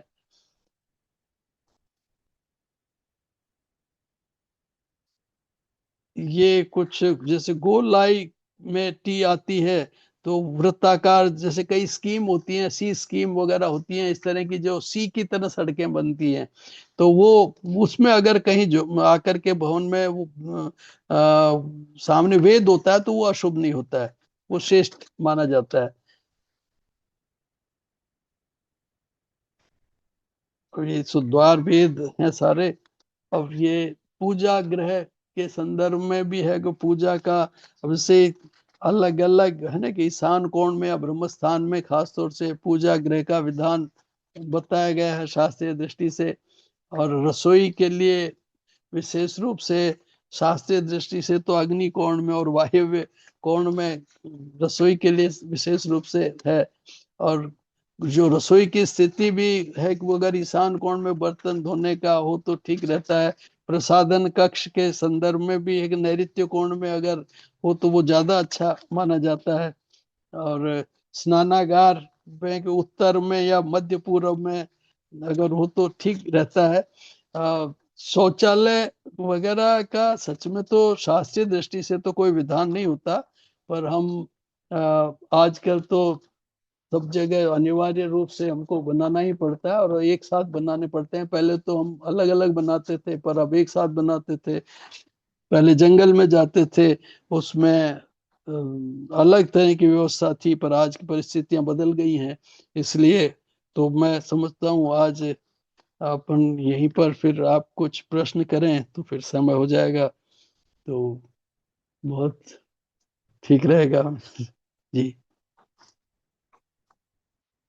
आ, धन्यवाद शास्त्री जी। आपने जी। बहुत विस्तार से जो प्रैक्टिकल चीज है उसके बारे में बताया। आ, हम प्रश्न लेते हैं। राम जोशी जी, आप प्रश्न पूछ सकते हैं। धन्यवाद गुरुजी, आपने बहुत अच्छा बताया है, जी। पर्टिकुलरली और द्वार वेद के बारे में। जो रोड का एक सेट आगे रहता है और वृक्ष लगाने से अच्छा होता है। मेरा एक ये मानना है, हमें भी आप करेक्ट कर सकते हैं, ये जो वास्तुशास्त्र बनाया गया है वे बहुत पुराने काल में बनाया गया है, तब का है ये। वो जी। उसका आज में उसका इम्प्लीमेंटेशन कैसा हो सकता है, क्योंकि उस समय पे अपने को ना कोई इलेक्ट्रिसिटी था, कुछ था, पानी का व्यवस्था नहीं था, और ये पूरा हम्म। था। लेकिन अभी आप आज पूरा उसके विरुद्ध है, माने आपको इलेक्ट्रिसिटी का है, तार रोड्स है, सब कुछ है।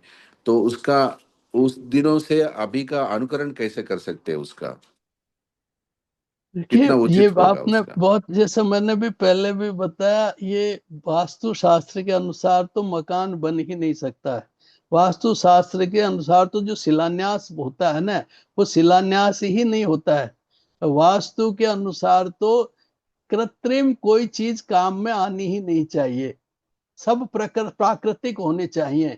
नीम भी जो लगे वहां सीमेंट और चूना भी नहीं करना चाहिए, वहां पर भी मिट्टी से ही भवन बनना चाहिए।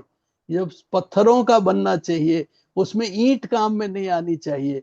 अब ये क्योंकि ईंट भी प्रोसेस करके बनाई जाती है, तो अब अगर वास्तु के हिसाब से बनाने लगेंगे तो मकान बनेगा ही नहीं। क्यों, वहां तो पाषाण का और लकड़ी का काम ले सकते हो, आप लकड़ी से बनाओ और पत्थर से बना लो, और उसमें चूना मिट्टी, चूना सीमेंट कोई काम नहीं आएगा। उसमें तो सिर्फ मिट्टी के, जैसे पुराने समय में भवन बनते थे तो मिट्टी से ही चुनाई होती थी, एक मोरंडी मिट्टी आती थी, और उस मोरंडी मिट्टी सीमेंट से भी ज्यादा बहुत मजबूत हो जाती थी, और उससे वो सारे भवन बनते थे। फिर प्लास्टर दूसरी चीजों से कर दिया करते थे, प्लास्टर भी गोबर से लीपते थे, मोरंडी से ही करके गोबर से लीप दिया करते थे। वो तो है वास्तविक भवन, वो तो है आवास।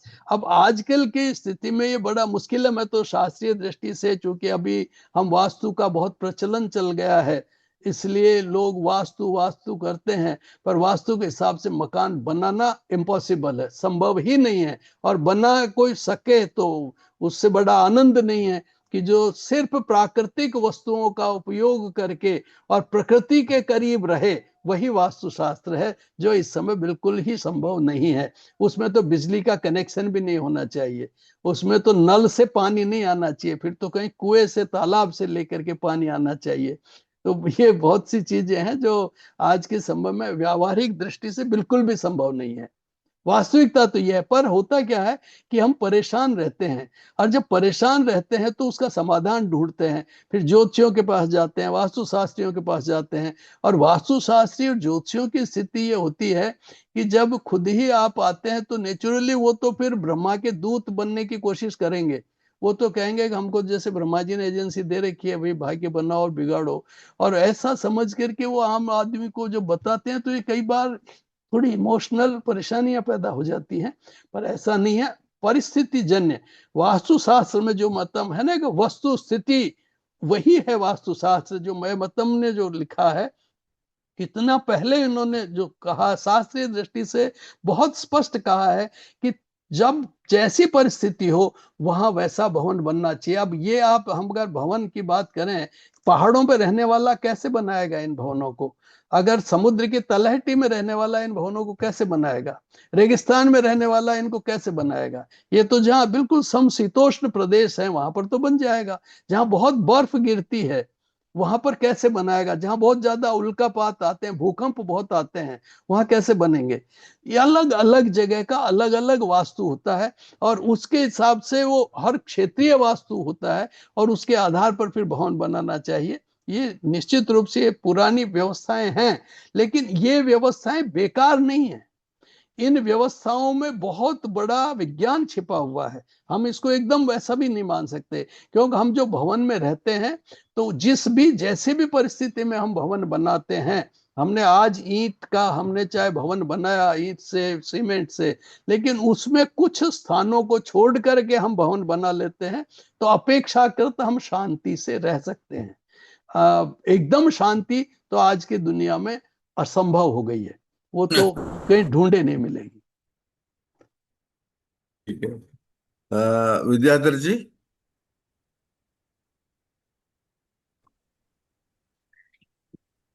प्रणाम गुरु जी। जी नमस्कार, प्रणाम। अ, गुरुजी बड़ी बेसिक चीजें बताई हैं। मैं स्पेसिफिक प्रश्न पे आ जाता हूँ। जी आपने बताया कि जो रेक्टेंगुलर प्लॉट होता है वो 1:2 तक ठीक है। इससे ज्यादा होता है तो उसके किस तरह के दुष्प्रभाव होते हैं, आप थोड़ा बताएं। नहीं, वो ज्यादा हो तो भी कोई दुष्प्रभाव वाली बात नहीं है। वो तो खुला छोड़ देते हैं, जैसे गार्डन छोड़ देते हैं एकदम। अगर भवन कंटिन्यू बनाते हैं ना तो वो व्यावहारिक दृष्टि से भी ठीक नहीं रहता है। अगर इससे भी ज्यादा हो, अगर दुगुना नहीं 4 गुना हो, 5 गुना भी लंबा हो तो कोई दिक्कत नहीं उस अनुपात में। अगर खुला छोड़ दें, या दूसरे खंड, कई बार 3 भाई हैं और लंबा प्लॉट है और 3 भाइयों ने 3 खंड बना लिए हैं, तो उसमें कोई दिक्कत वाली बात नहीं है। नहीं गुरुजी, आपने बताया आजकल इतने बड़े प्लॉट हैं ही नहीं। वो पूरा प्लॉट ही इंडिविजुअल को बनाना पड़ जाए और हाँ 100 गज का ही हो लेकिन बहुत लंबा हो, समथिंग लाइक दैट, 200 गज का हो, वैसी हाँ हाँ। परिस्थिति में।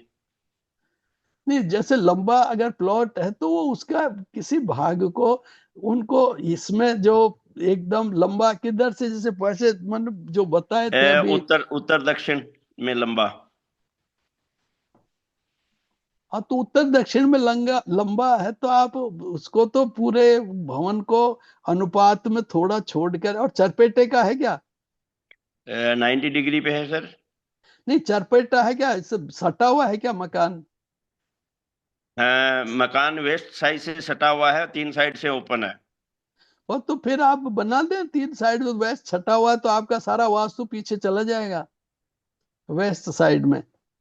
उसमें कोई दिक्कत नहीं है। अभी कहने को तो आपका ये प्लाट लंबा इतना सा है, लंबा है, ये दक्षिण उत्तर को है, लेकिन जब ये पश्चिम में सटा हुआ है तो पश्चिम में जितनी भी बिल्डिंगें बनी हुई हैं वो वहां तक एक हो जाएंगी। ठीक है गुरुजी, धन्यवाद।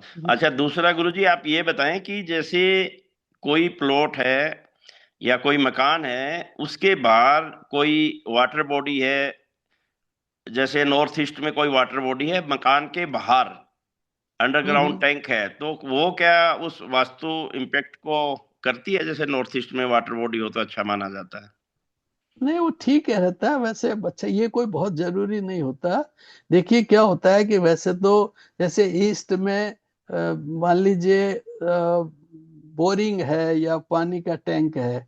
अब कोई मकान ऐसा है कि जैसे हमने जो 4 सर्वतोभद्र मकान है ना, जिसके चारों तरफ सड़कें बनी हुई हैं, और जी वो मान लीजिए 4 भाई हैं और 4 भाइयों ने उनको बांट लिया बराबर बराबर। तो जो पहले तो सर्वतोभद्र था, उसके बाद में वो 4 भागों में बट गया।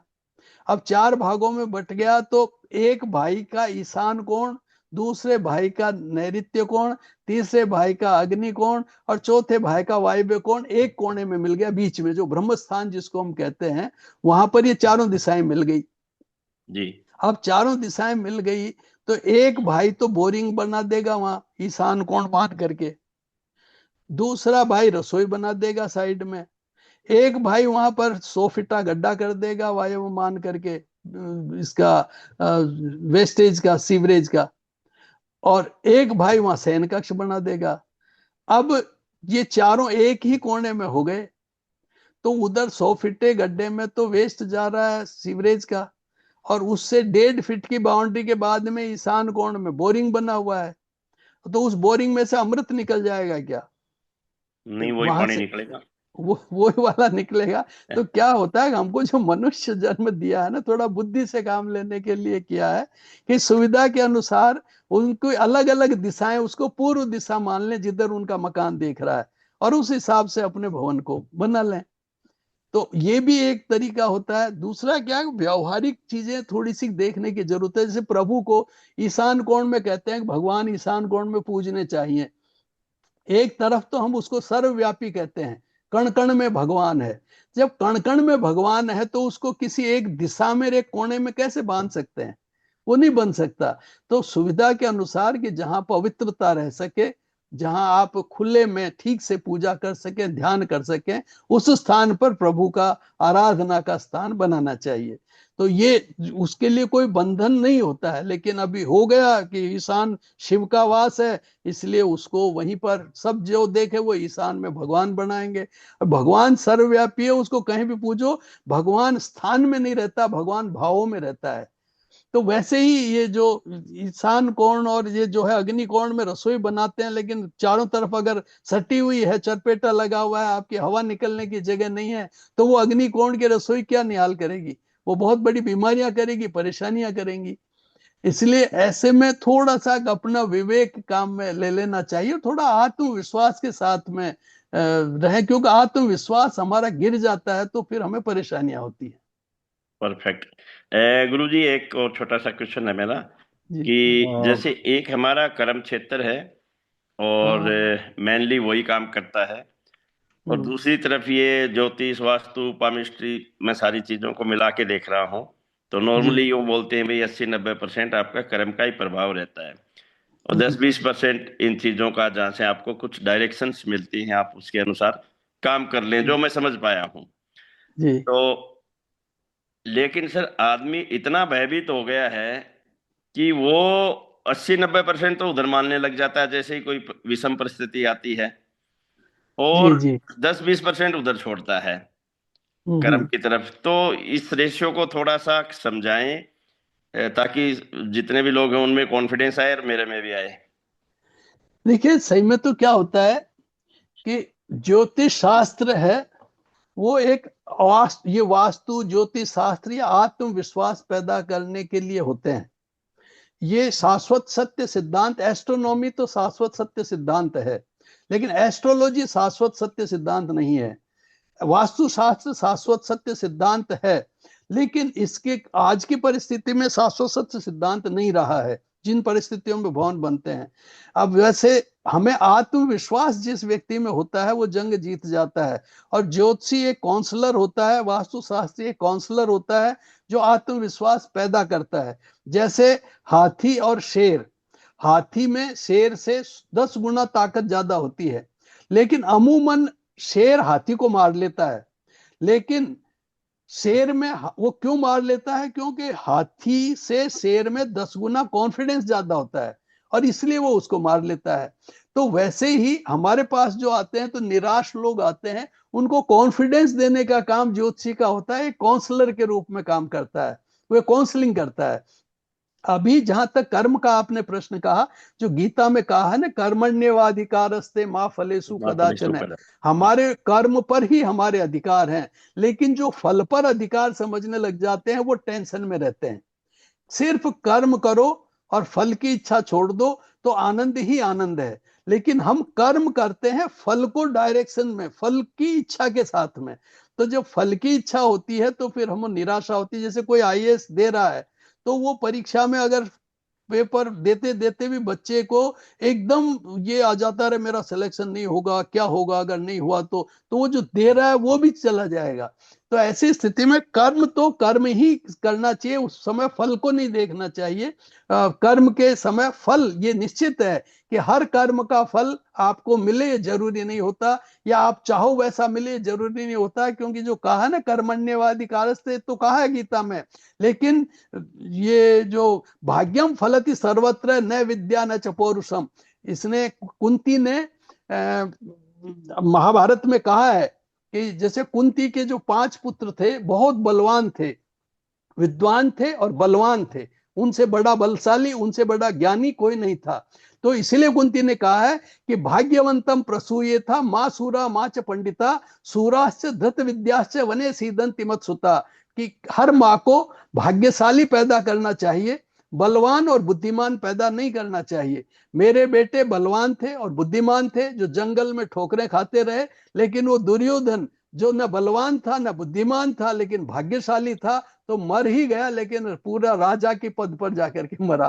तो इसलिए कुंती का ये वचन है कि भाग्यशाली पैदा होना चाहिए, बलवान और बुद्धिमान की कोई वैल्यू नहीं। खैर मेरा अभिप्राय ये नहीं है, बलवान और बुद्धिमान होने चाहिए, पर भाग्य सर्वफल, इसमें कोई दो राय नहीं कि भाग्यम फलति सर्वत्र। भाग्य तो आपका, आप कितने ही ज्ञानी हो, कितने ही बलवान हो, अब देखिए ना, आप लोग जो बहुत पढ़े लिखे होते हैं वो तो नौकरी करते हैं, और जो कम पढ़े लिखे होते हैं इन सब पर राज करते हैं।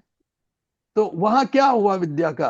तो ये तो समय का चक्र है कि कहाँ कब किसको, कई बार बहुत विद्वान बड़ा जैसे सीए है, एमबीए है, मैनेजमेंट का मास्टर है, वो तो नौकरी कर रहा है, जिसने कभी मैनेजमेंट सीखा नहीं वो उस कंपनी का मालिक है। तो ये भाग्य की बातें होती हैं। इसलिए ऐसा भी नहीं कह सकते कि साहब कर्म के भाग्य को अनुपात में भी नहीं बांटा जा सकता है। जी ओके। धन्यवाद गुरु जी। बस एक छोटी सी क्वेरी और है, और जैसे आपने कहा कि विद्याधर जी प्लीज, बाकी लोग भी रहे हैं तो समय सर के मुझे लग सीमा रहा भी है है। ये बस सर मेरी एक लास्ट क्वेरी है, ये सभी की जिज्ञासा होगी सर, मैं एक जनरल क्वेश्चन ही है मेरा, बस लास्ट है सर ये प्लीज।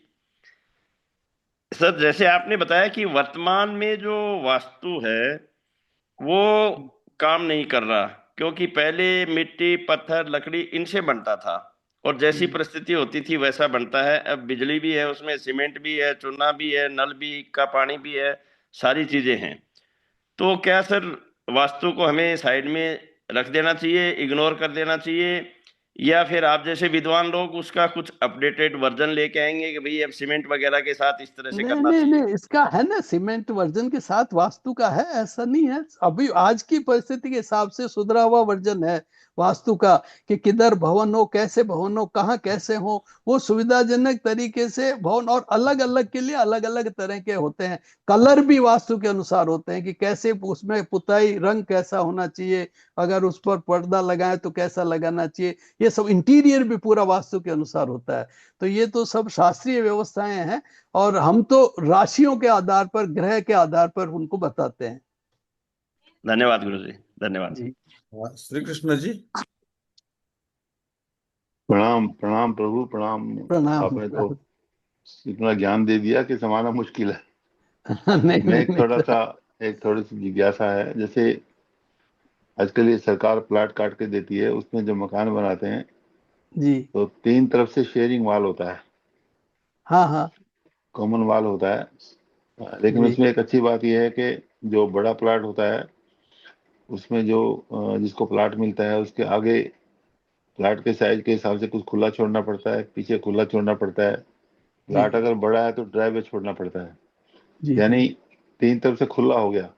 आपने जो जी 4 तरफ से खुला, 3 तरफ से खुला, 2 तरफ से खुला या सड़क वाला ऐसा बताया था, जी और जब ऐसी स्थिति होती है कि आपने नक्शे में ही आगे खुला छोड़ दिया, पीछे छोड़ दिया, साइड में छोड़ दिया, उसको भी जी। ऐसा मानेंगे क्या कि 3 तरफ से सड़कें हैं? नहीं नहीं, वो ऐसा वो नहीं है। जो आपका जो भवन बना रहे हो आप उसी को उससे श्रेष्ठ बना सकते हैं। जी जितना जी स्थान है, जो आपकी बाध्यता है, कि जो सरकारी तंत्र के हिसाब से जो जितना खंड आपके पास में है अवशेष, उसको भी आप पूर्ण रूप से वास्तु के अनुसार बना सकते हैं।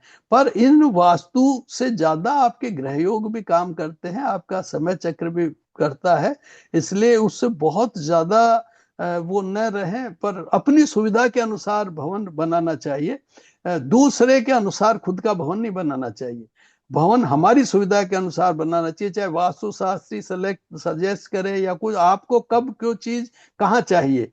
आपको तुरंत स्नान के बाद पूजा करनी है, आपको उसके पहले कहीं बाहर जाकर के घूम के आना है, अलग अलग की अलग अलग नेचर होती है, अलग अलग कार्यशैली होती है। तो उसके हिसाब से अपने भवन और कक्षों की दूरियां तय कर लेनी चाहिए और फिर बना लेना चाहिए। जी जी, प्रणाम सर, धन्यवाद। जी ना। हम अगले प्रश्न प्रार्थना के बाद ले लेंगे। कृपया आपका आज्ञा हो तो। जी जी ठीक है। तो हम अभी प्रार्थना के ओर जाएंगे। Just minute.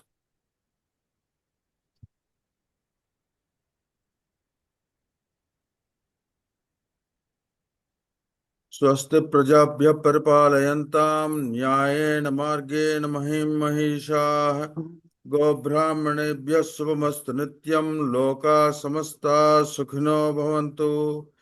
काले वर्षतु पर्जन्यः पृथिवी सस्यशालिनी देशोऽयं क्षोभरहितो ब्राह्मणाः सन्तु निर्भयाः अपुत्रा पुत्रिणः सन्तु पुत्रिणः सन्तु पौत्रिणः अधना सदना सन्तु जीवन्तु शरदां शतम् सत्यं वद धर्मं चर स्वाध्यायान्मान् प्रमुदः सर्वे भवन्तु सुखिनः सर्वे सन्तु निरामयाः सर्वे भद्राणि पश्यन्तु मा कश्चित् दुःखभाग् भवेत्।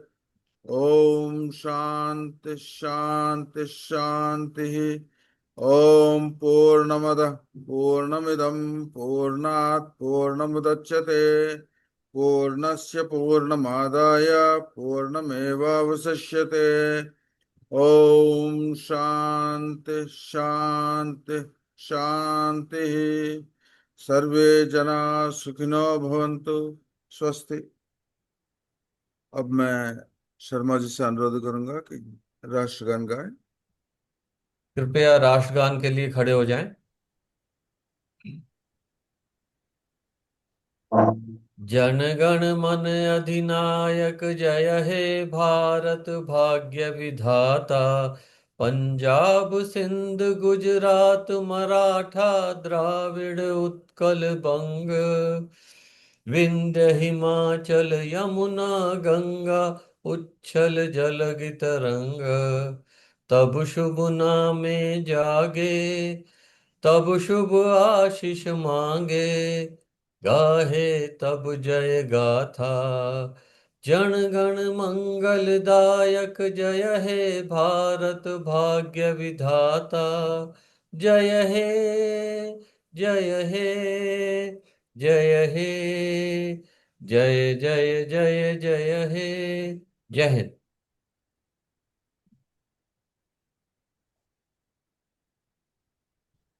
धन्यवाद शर्मा जी। अजय कुमार मिश्रा जी, आप अगर है तो आपका प्रश्न पूछ सकते हैं। अजय कुमार मिश्रा जी। रामजोशी जी, आप प्रश्न पूछ सकते हैं। धन्यवाद गुरुजी। एक ही पूछना है कि जो भी हम वास्तुशास्त्र के बात करते हैं वो अलग से इंडिपेंडेंट हाउस के जैसे प्लान करते हैं, उसका अपार्टमेंट में उसका अनुकरण कैसा हो सकता है, उसका इम्पैक्ट कैसा देखा जा सकता है? जहां अपने को 20-30 मकान रहते हैं एक ही जगह, एक के ऊपर एक, उसका कैसे इसका अनुकरण कर सकते हैं? अपार्टमेंट में तो पूरी बिल्डिंग को ही करके ब्रह्म स्थान निकालना होता है। अगर वो ब्रह्म स्थान निकालना हो, उसमें अपार्टमेंट में ये पक्षी वास्तु होता है। जैसे पक्षी के दो तरफ पंख होते हैं, बीच में उसका जीव रहता है। तो वैसे कई अपार्टमेंट अलग अलग तरह के वास्तु से प्रभावित होकर के बनते हैं, पर जो वास्तु शास्त्र है उसमें कभी भी अपार्टमेंट के संबंध में कोई शास्त्रीय व्यवस्था नहीं है। वास्तविकता तो ये है, हम उसको आजकल इंडिविजुअल फ्लैट के साथ में बनाने लग गए हैं, पर वो गलत है। वो पूरी बिल्डिंग का ही एक वास्तु होता है, और वो बिल्डिंग कैसे भूमि पर है, किस तरह से खुली है या कैसा उसका रहेगा, तो वो इंडिविजुअल फ्लैट के लिए तो अपनी सुविधा के अनुसार कहाँ कैसे बनाना है वो बना लेना चाहिए। उसमें बहुत दिशाओं में ज्यादा नहीं उलझना चाहिए।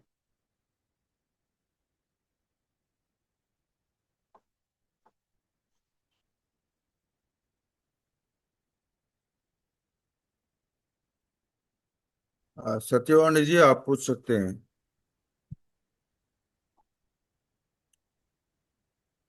हाँ, नमस्कार गुरुजी। हाँ, एक नमस्कार। ये पूछना था कि जैसे एकदम दिमाग में बैठ गया ये, इसमें तो हमारा बिल्कुल अच्छा नहीं हो रहा है, ये वास्तु बिल्कुल ठीक नहीं है, ऐसे फ्लैट में ही। तो जैसे पूजा पाठ ऐसे करवाते हैं, उनके कारण वास्तु थोड़ा सा ठीक हो जाता है, ऐसा कहते हैं। और जगह स्थान यहाँ से वहाँ ये जी, जो करते हैं या तो बदलते हैं, उसका असर पड़ता है क्या? देखिए क्या होता है कि कई बार कई व्यक्तियों में थोड़े से एक आत्मविश्वास की कमी होती है, ग्रहयोग कुछ ऐसे होते हैं, और उसके कारण से ऐसा फील, अच्छा बुरा समय कुछ होता नहीं, सिर्फ हमारी फीलिंग का होता है कि हम कैसा फील करते हैं। तो ऐसी स्थिति में जो वास्तु शांति, ग्रह शांति, दान पुण्य, ये निश्चित रूप से एक अपूर्व को प्रदान करते हैं। जैसे जिंदगी दवा और दुआ दो से चलती है, कि शरीर तो अगर ठीक नहीं है तो दवा से ठीक होता है, और हमारे भाग्य का अगर कहीं हमारे पुण्य की कमी है तो दुआओं से ठीक होता है। तो आप दान पुण्य अनुष्ठान करते हैं, ये दुआओं का खास तौर से ईश्वर का आशीर्वाद और आम व्यक्ति की दुआएं जो हमें प्रसन्न करती हैं। पर इसको ये घर में ये बिठाना नहीं चाहिए कि ये हमारे लिए अशुभ है। ये एक बार ऐसा बैठ जाता है, कुछ लोग बिठा जाते हैं, कोई आने वाले, क्योंकि हर घर में आने वाला हर मेहमान आजकल वास्तु शास्त्री होने लग गया है, और आकर के कोई कह देता है यहाँ खिड़की गलत है, यहाँ ये दरवाजा गलत है, यहाँ ऐसा है, यहाँ अलमारी गलत है, यहाँ शौचालय गलत है, और फिर हमारे दिमाग में बैठ जाती है। परेशानियां सिर्फ वो उसी के कारण से नहीं आती, परेशानियां कई कारणों से आती है, हमारे ग्रहयोगों के कारण भी आती है, फिर हम उसको वास्तु पर थोप देते हैं। तो इसलिए इतना ज्यादा परेशान रहने की जरूरत नहीं है। आप अपने उनको दोनों तरह से देखें कि आपके ग्रह योग कैसे चल रहे हैं, और अगर कोई ऐसी परेशानी है कि आसपास बिल्डिंगें हैं, आपके आबो हवा ठीक नहीं है, कि वहां पर किसी तरह का पोल्यूशन है, किसी तरह और अन्य परेशानी, या घर को आप घोट करके रखते हैं, उन सब चीजों को जरूर आप देख लें तो ठीक रहेगा। क्योंकि सबसे शुद्ध होता है, सबसे पहले एक शुद्ध वायु जो हम प्रति क्षण लेते रहते हैं, वहां अगर ऑक्सीजन की मात्रा सही है उस घर में तो आप बहुत प्रसन्न रहेंगे, और घोट करके रखते हैं उस घर को तो निश्चित रूप से आप अशांत ही रहेंगे। उसमें कोई भी वास्तु शास्त्र या किसी भी तरह की पूजा पाठ कुछ काम नहीं कर पाएगी। जी। ओके, अजय कुमार मिश्रा जी, आप पूछना चाहते हैं अभी? अजय कुमार मिश्रा जी, ओके। मिश्रा जी पूछना है? ठीक है, जवाहर सिंह जी। जवाहर सिंह जी, आप पूछ लीजिए।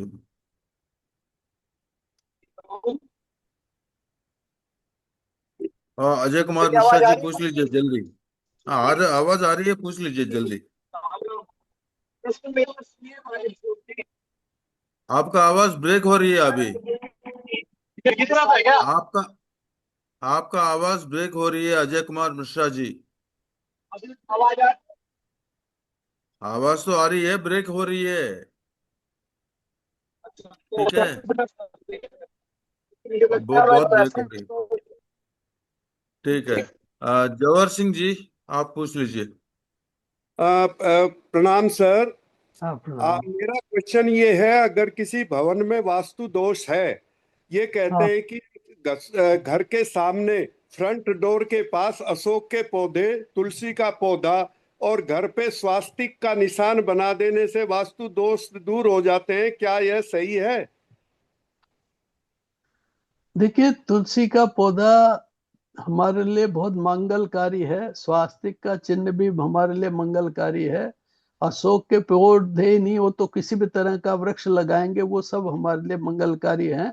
तो दोष तो वैसे ही, दोष तो कुछ हमारे मन में रहता है और कुछ वहां की सामान्य रूप से उसकी परिस्थिति में रहता है। लेकिन आप पेड़ पौधे अगर लगाते हैं तो इसमें कोई दो राय नहीं कि वहां पर बहुत मंगल होगा। तुलसी का पौधा तो सारे अमंगल को हरने वाला होता है, इसलिए इसमें कोई दो राय नहीं है। ये तो पर दरवाजे पर ही लगाया जाए ये जरूरी नहीं है। तुलसी का पौधा तो जहां उसको ठीक से आगे बढ़ने के लिए व्यवस्था मिले तो वहां पर तुलसी का पौधा लगाना तो घर में, हर घर में ही बहुत अच्छा रहता है। तो निश्चित रूप से वो वास्तु को का समन करता है। अगर किसी तरह का कोई दोष है तो उन सब का तो समन करता ही है। धन्यवाद। धन्यवाद, धन्यवाद आचार्य जी, धन्यवाद, जी। Thank you. जी। ठीक है, और अभी अजय कुमार मिश्रा जी, आखिरी बारी है आपका। अगर आवाज ठीक आ रही है तो हम ले सकते हैं आपका प्रश्न, अन्यथा मैं कर्नल बाबूजी से अनुरोध करूंगा कि अजय कुमार मिश्रा जी, अनम्यूट करिए अपने आप को, आप म्यूटेड हैं। नहीं नहीं, अनम्यूट अनम्यूट अपने आप में नहीं हो सकता है, वो हाथ खड़ा करना है पहले। ओके ओके, वो तो वो हाथ खड़ा कर दिया। हाँ, अच्छा ठीक है, अभी अभी पूछ लेते हैं। हाँ, अब पूछ मेरी लीजिए अजय आवाज आती कुमार। होगी। जी जी जी। हाँ, अभी पूछ लीजिए। हाँ, पूरी साधना बहुत अच्छा हम लोगों ने 2 दिन में बड़ा ज्ञानवर्धन हम लोगों का हुआ। बस छोटा सा प्रश्न था मेरा जी व्यवसायिक पुस्तक को लेकर। ये व्यवसायिक पुस्तक को अगर हम लोग थोड़ा समझना चाहें, क्या आ- आप हाँ दोबारा कि बोलिए, थोड़ा व्यवसायिक वास्तु के लिए कौन सी पुस्तक पढ़नी चाहिए, अध्ययन करनी? मेरा बस एक प्रश्न। मिश्रा जी, आपका मोबाइल एकदम पास में लगा के बात कर लीजिए ताकि हम आपका आवाज सुन सके।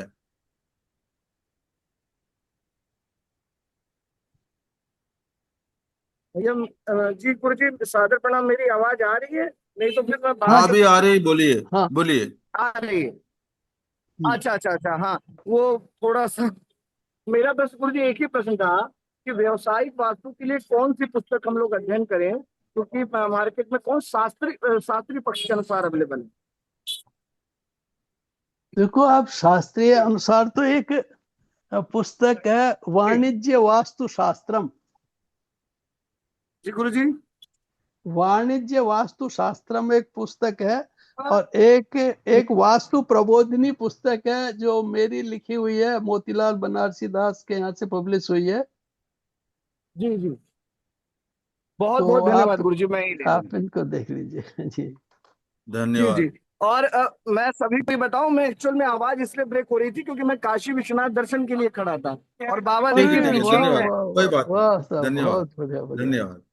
हाँ पीछे ही। Okay, okay. कल्याण बाबू जी, आप